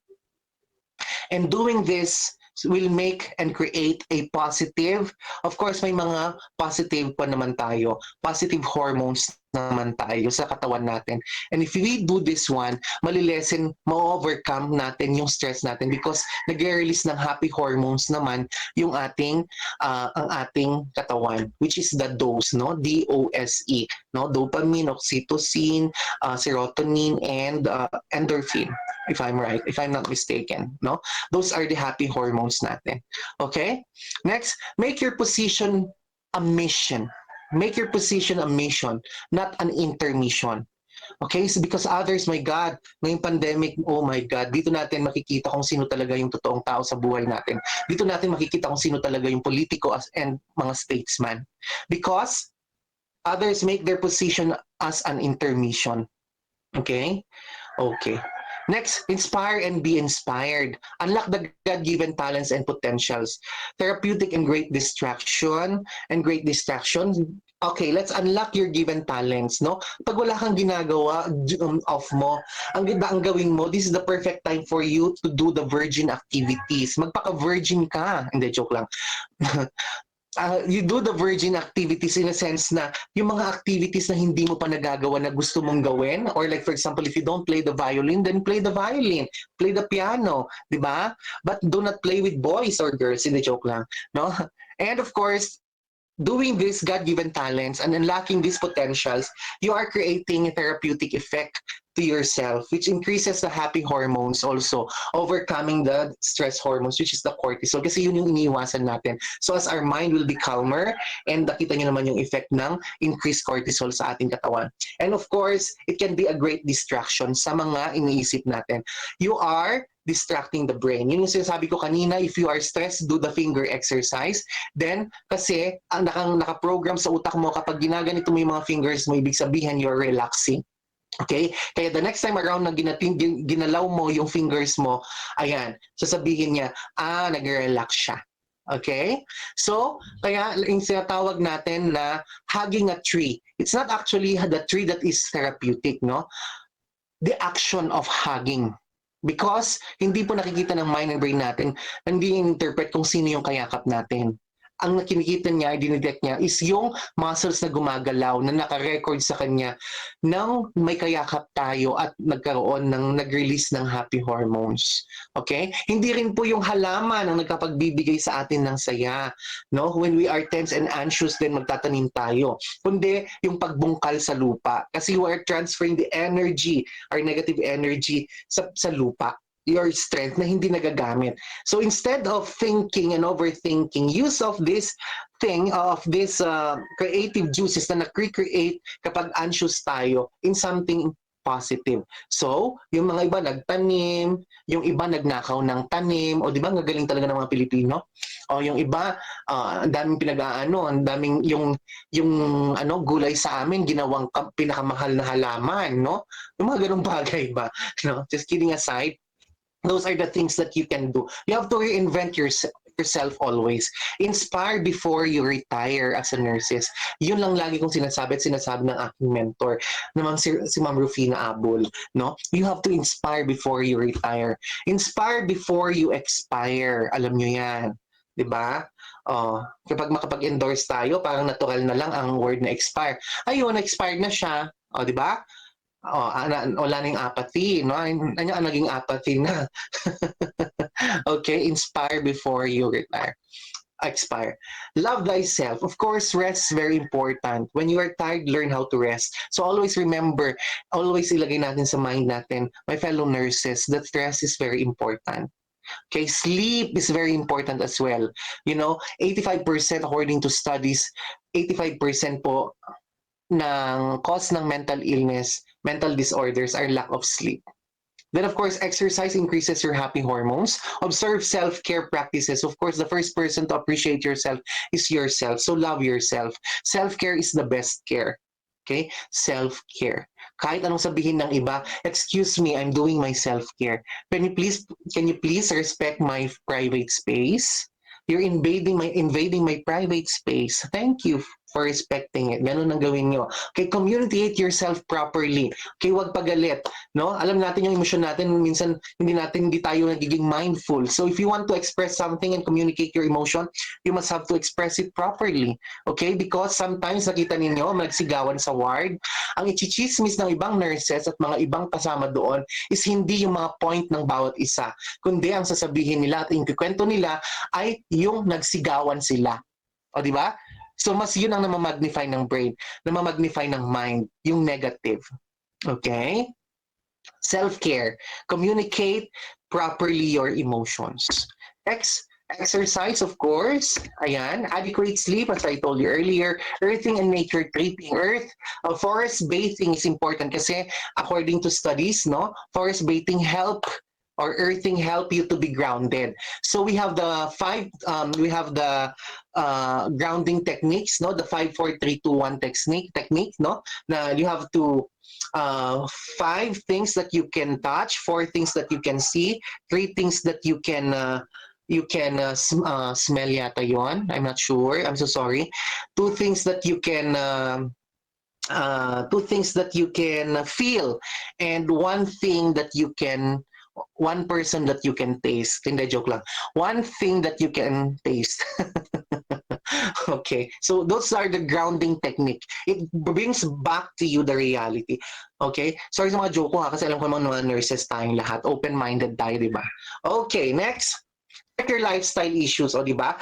Baka naman akala mo anxiety, pero pag uminom ka ng kape dahil sa duty, Starbucks na nga, ang taas ng caffeine, tapos isang drum pa, o natural, di ba? Alam mo naman yung epekto niyan, di ba? Minsan yung mga nurses din, nag-self-diagnose, no? Okay, check your lifestyle issues, no? Lifestyle issues, o lagi kang nag-Starbucks, tapos may stress ka dahil credit card ka ng credit card, wala ka na ba pambayad, o di ba? Nag-stress buying ka sa Shopee, ganun yung phone mo. Abang nag-duty ka, aliw na aliw ka. Nung nagkaroon na ng billing statement, na-stress ka. So, check your lifestyle, okay? Next. Laughter is the best medicine. You know, I believe in this, no? Because sabi ko nga kanina, it's the muscle that detects, your brain detects the muscle that's moving. It's not what is funny. No? So it increases your happy hormones. Laugh out your mistakes. Nobody's perfect. Find humor in things. Find humor in things, please. Okay? Find humor in things. Kasi it's the nature of the mind to create negativity. So you have to counter our mind. Okay. Be informed but not immersed, as I told you earlier, because you'll be sensibility, don't be gullible, know the facts. Dahil ang daming fake news ngayon. Emotional awareness, sabi ko nga kanina, label your emotions properly. Being mindful of your emotional triggers, okay? This is very important. If you know your emotional triggers, ayan, alam mo na kung paano i-handle. And emotional responses. At kung nakita mo yung emotional triggers mo, dapat may particular response ka na positive. Yun na yung gawin mo every now and then. Paano mo gagawin? Dito na papasok yung tinatawag natin na guided imagery. Okay? Na kung na-assess mo yung sarili mo na meron kang anxiety, pikit mo yung mata mo, then isipin mo sa sitwasyon, nandoon ka sa sitwasyon na yon, then ang magiging emotional response mo ay ganito, positive. Okay? I-record mo na yan sa mind mo. Kaya kapag nangyari at nakakita ka ng trigger mo, na emotional trigger mo, automatic na yun ang ilalabas na response ng utak mo. Okay? That's very important. Okay? Know and label your emotions. Next, check your attitudes. Okay? Always have to keep calm, choose way to peace. Choose the way to peace. Okay? It's very important, no? Mas masaya ngayon ang mas walang kaaway. Sa ang dami-daming kaaway, no? So choose your battles wisely. Okay? Battles spelled as B-A, not B-O, no? Hindi yan bote, okay? Battles wisely. Not every fight needs to be fought. The sooner they realize this, happier your life will become. Not every fight should be fought. Not every battle should be fought. Choose your battles. Okay? Choose your battles. Okay? Of course, nutrition, I don't have to emphasize on this, but I would just like to mention about alcohol. It can cause depression, di ba, after. And of course, caffeine. No? And of course, sugar. Sugar, yung diet natin, no? Sugar is known as a food for carcinogens, no? And of course, connect with yourself, no? With God and others. Communicate and reach out. This is very important. Whatever happening in your life right now, you must have to connect. I don't care about religion do you belong. What I care most is that you believe that there is a supreme being guiding you and talking to your conscience. That is very important. So connect with your God and other people that you think that's not toxic to you. Okay? You have to reach out and communicate. You have to share what is your experience. Nurses, mas lalo sa mga OFW abroad, you have to connect and share your experiences because sharing is the start of healing. Okay? Engage in varied positive activities. As much as possible, find time to do the things and activities that you love. Make yourself obsolete. O, gawin nyo ng obsolete yung sarili mo bago yung iba ang gumawa sa'yo. Mas masakit yun, no? So, learn more. Learn more. Keep an attitude of gratitude. This is very important. Always be thankful. Always be thankful, be thankful, be thankful. Kasi it increases, okay, meron na siyang scientific effect. However, gratitude can create other people, of course, no, more positive. No, they will continue what they are doing. So keep an attitude of gratitude. Your attitude determines your altitude. Okay, how far can you go? How high can you fly? Look beyond COVID. What is the message? Anong message sa atin at mensahe ng COVID? This is not just happening right now, na ganito lang. There's a message behind this. So please look about it. These are the emotions that we experience from the past few days. If you experience this, please forgive yourself. I'm going to validate it.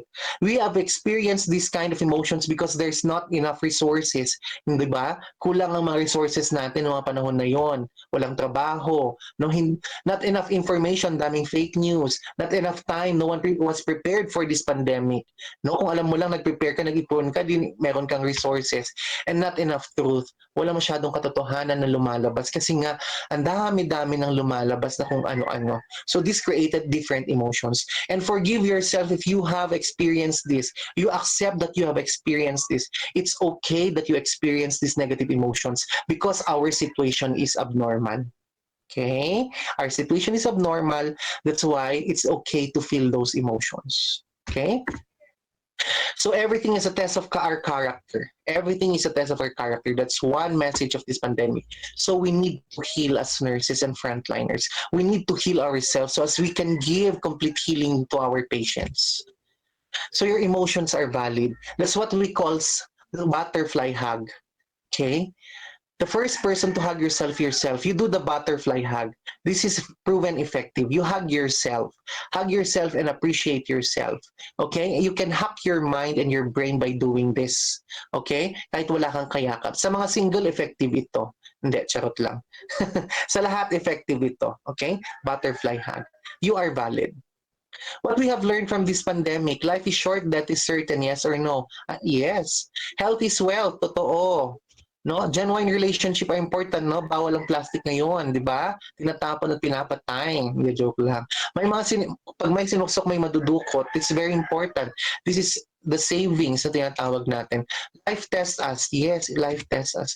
What is important are the essential values and things for survival, not our wants. Okay? It's for survival, not for our wants. Everything is temporary, no one is indispensable. We can all be replaced, di ba? Mawawala lahat ang tao, babalik ang dinosaur. And of course, we need God.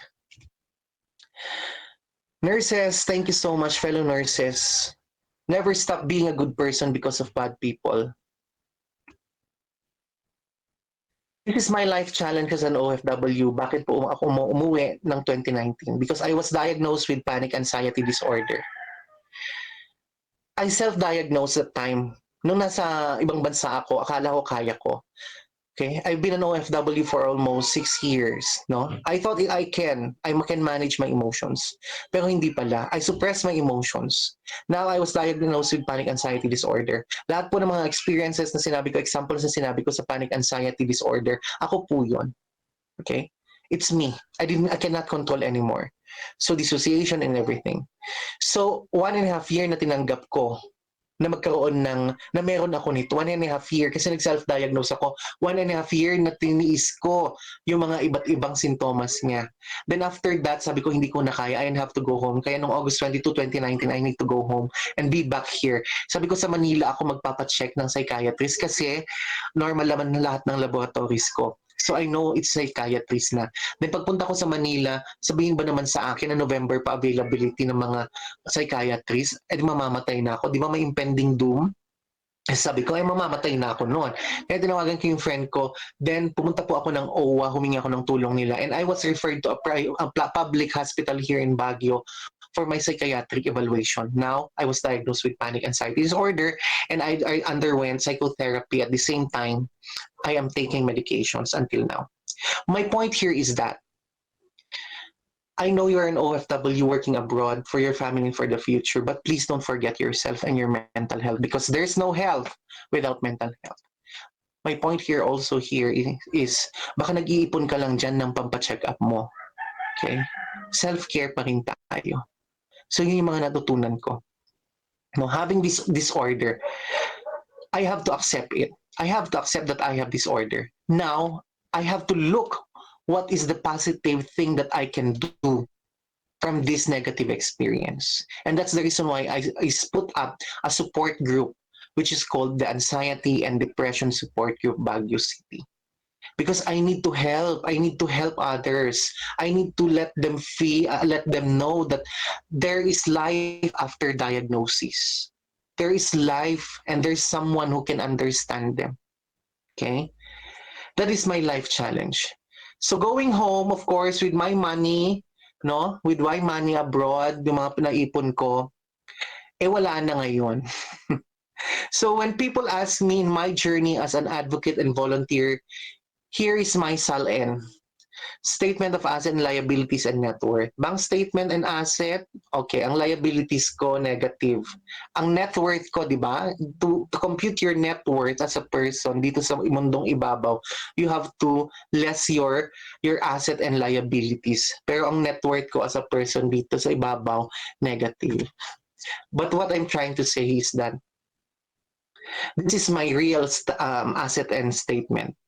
When God will ask me, my maker will ask me, what is my real network as of COVID pandemic estimate?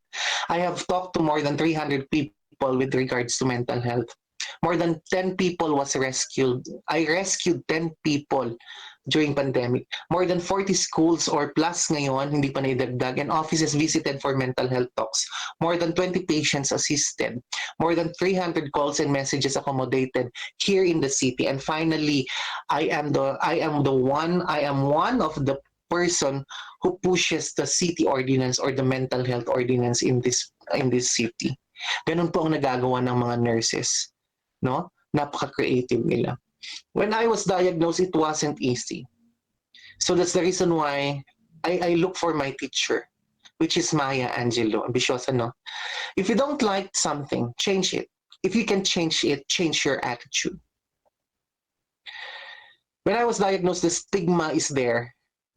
But I said, and my teacher reminds me, you may shoot me with your words, you may cut me with your eyes, you may kill me with your hatefulness, but still like air, I'll rise. And my principle and my mantra in life is that I borrowed the saying from Mother Teresa of Calcutta, and it says that if you cannot help them, at least don't hurt them. Dalai Lama once also said this. This is the group that I founded, Anxiety and Depression Support Group Baguio City. Okay, we have 4,000 members of the group. Hindi ko alam kung ilang pasyente doon sa advocate at warriors, pero sana mas maraming advocate kaysa warriors, no? And we are doing rescue operations for free and everything. I am conducting this out of people's help, support. So the sustainability really is very challenging as of the moment, because I've been doing this for free until now, and free medications, consultations, and everything.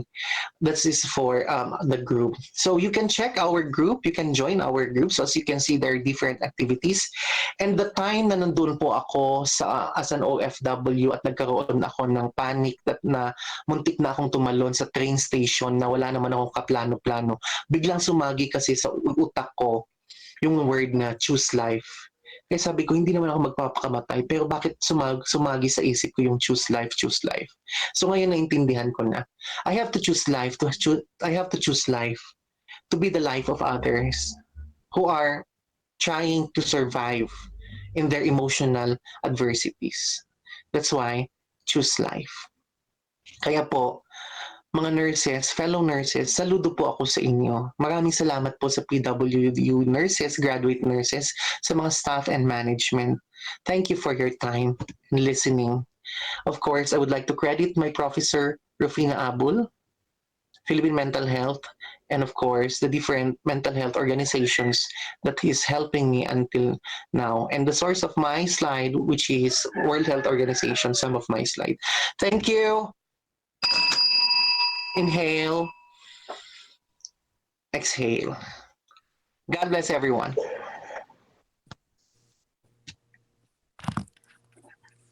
Wow, just wow.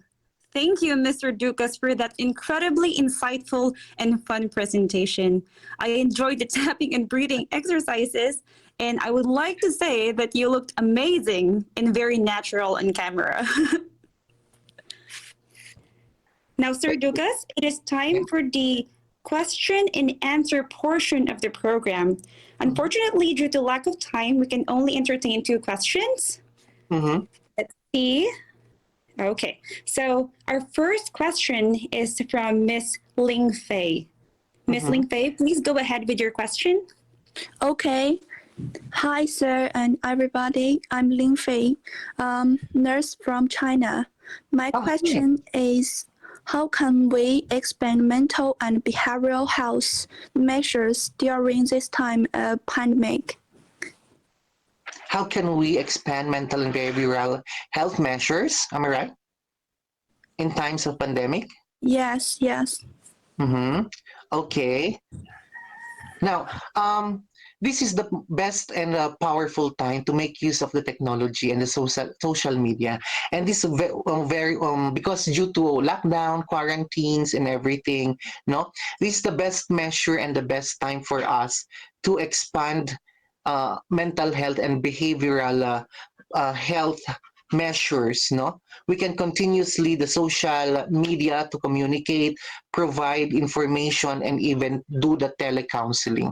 So I think that's the best thing to do to expand mental and behavioral health measures in time of pandemic. You know what? My last country, I've been in China. Yes, thank you. It China, is where welcome. I was.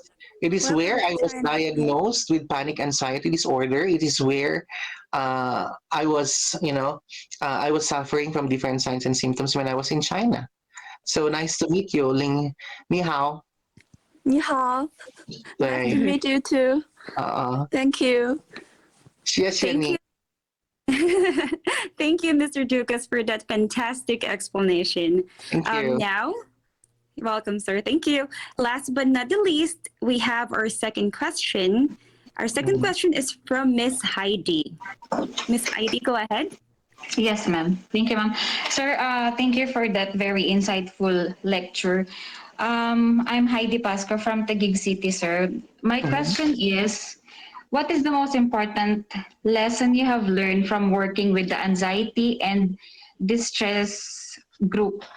Your personal experience, sir. Okay. Putting up a support group is not really easy. Number one, there is the sustainability. But the best lesson or the best thing that I've learned working with in an anxiety and depression group is that there is help when you need help. Many people are willing to help, and sometimes they say it's a prank, but do not expect too much, no? Especially from people whom you think you're supposed to be with in times of you need them, no? So minsan ganon, no? Akala mo sila yung tutulong pero hindi. But the thing there is that you're still the passion, your passion to help and continue your advocacy is very important. And one thing that I've learned is that if you have the pure and genuine intentions, God will never think twice. The Maker will never think twice to give you the thing that you are asking for. That's the reason why we're still surviving. We will survive and it will continue hanggat mawala lahat ng mga mental disorders or illness sa atin. That's my wish. Suntok sa buwan pero malay mo pwede nga naman. Thank you so much for that question. Again, thank you, Mr. Ducas, for your very educational and heartfelt answer. Thank you, sir. And also, sir, thank you for generously answering all the questions. It has been an incredible learning experience, and I'm sure that everyone would agree with me when I say that you did a remarkable job with discoursing today's topic. Thank you. Welcome, sir. Thank you. And I do have something that I would like to add, a personal message from me. Mr. Ducas, I would like to personally thank you for what you do for others, how you touch people's lives and turn them around. Listening to you today, I feel new hope for humanity and how kindness and selfishness can change the world, one person at a time. It was indeed an honor having you here with us today. And we wish you all the best, especially in continuing what you have started as the founder and coordinator of the Anxiety and Depression Support Group in Baguio City, Philippines. Before we carry on to the closing part of the program, is there anything else you would like to talk about or share with us, Mr. Ducas? I would like to encourage everyone, for those people who would like to help the group, that we can join the group Anxiety and Depression. My life was just aired by Miss Angel Locsin sa Ibayan program in ABS-CBN, and you can watch that episode about mental health, and I was there together with Miss Angel Locsin, and we're asking for those kind people who would like to help us. So just contact me personally, PM me personally, or Ma'am Leds can help us. Ma'am Leds maybe can help us, or the management of PWU. And of course, thank you so much, participants. Let's continue advocating mental health, because there's no face when it comes to mental disorder. We sure learned a lot from you, sir, and we hope that this webinar will help you reach out to more people. Thank you, sir. Thank you, everyone, for staying with us. We are now at the awarding part of the program. We would like to award the certificate of appreciation to Mr. Ricky B. Ducas Jr., RN Man, PhD, in sincerest gratitude for his selfless and commendable service rendered as the resource speaker during the conduct of the webinar entitled Managing Psychosocial Stress in Time of COVID-19 Pandemic. The certificate is awarded on this day, March 6, 2021, at the Philippine Women's University in Manila, Philippines. Signed by Mr. Angelo A. Bunagan, RN Man, our BCNG 521 class professor, and Dean Minerva B. De Ala, RN, Doctor of Education. The program is now coming to an end. That being so, we would like to express our gratitude by thanking you all for embracing today's program with us. We treasure it because without your support, this would not have been possible. Also, we will be beyond grateful if you can extend your generosity by leaving us a feedback. Your time and effort are truly appreciated. As a final message, we genuinely hope that you enjoyed and learned from our webinar. Again, my name is Mary Shane Kyoge Flaherty, and on behalf of my class, we wish you all a blessed day and all the best in your future endeavors. Thank you. Thank you, Mr. Ducas.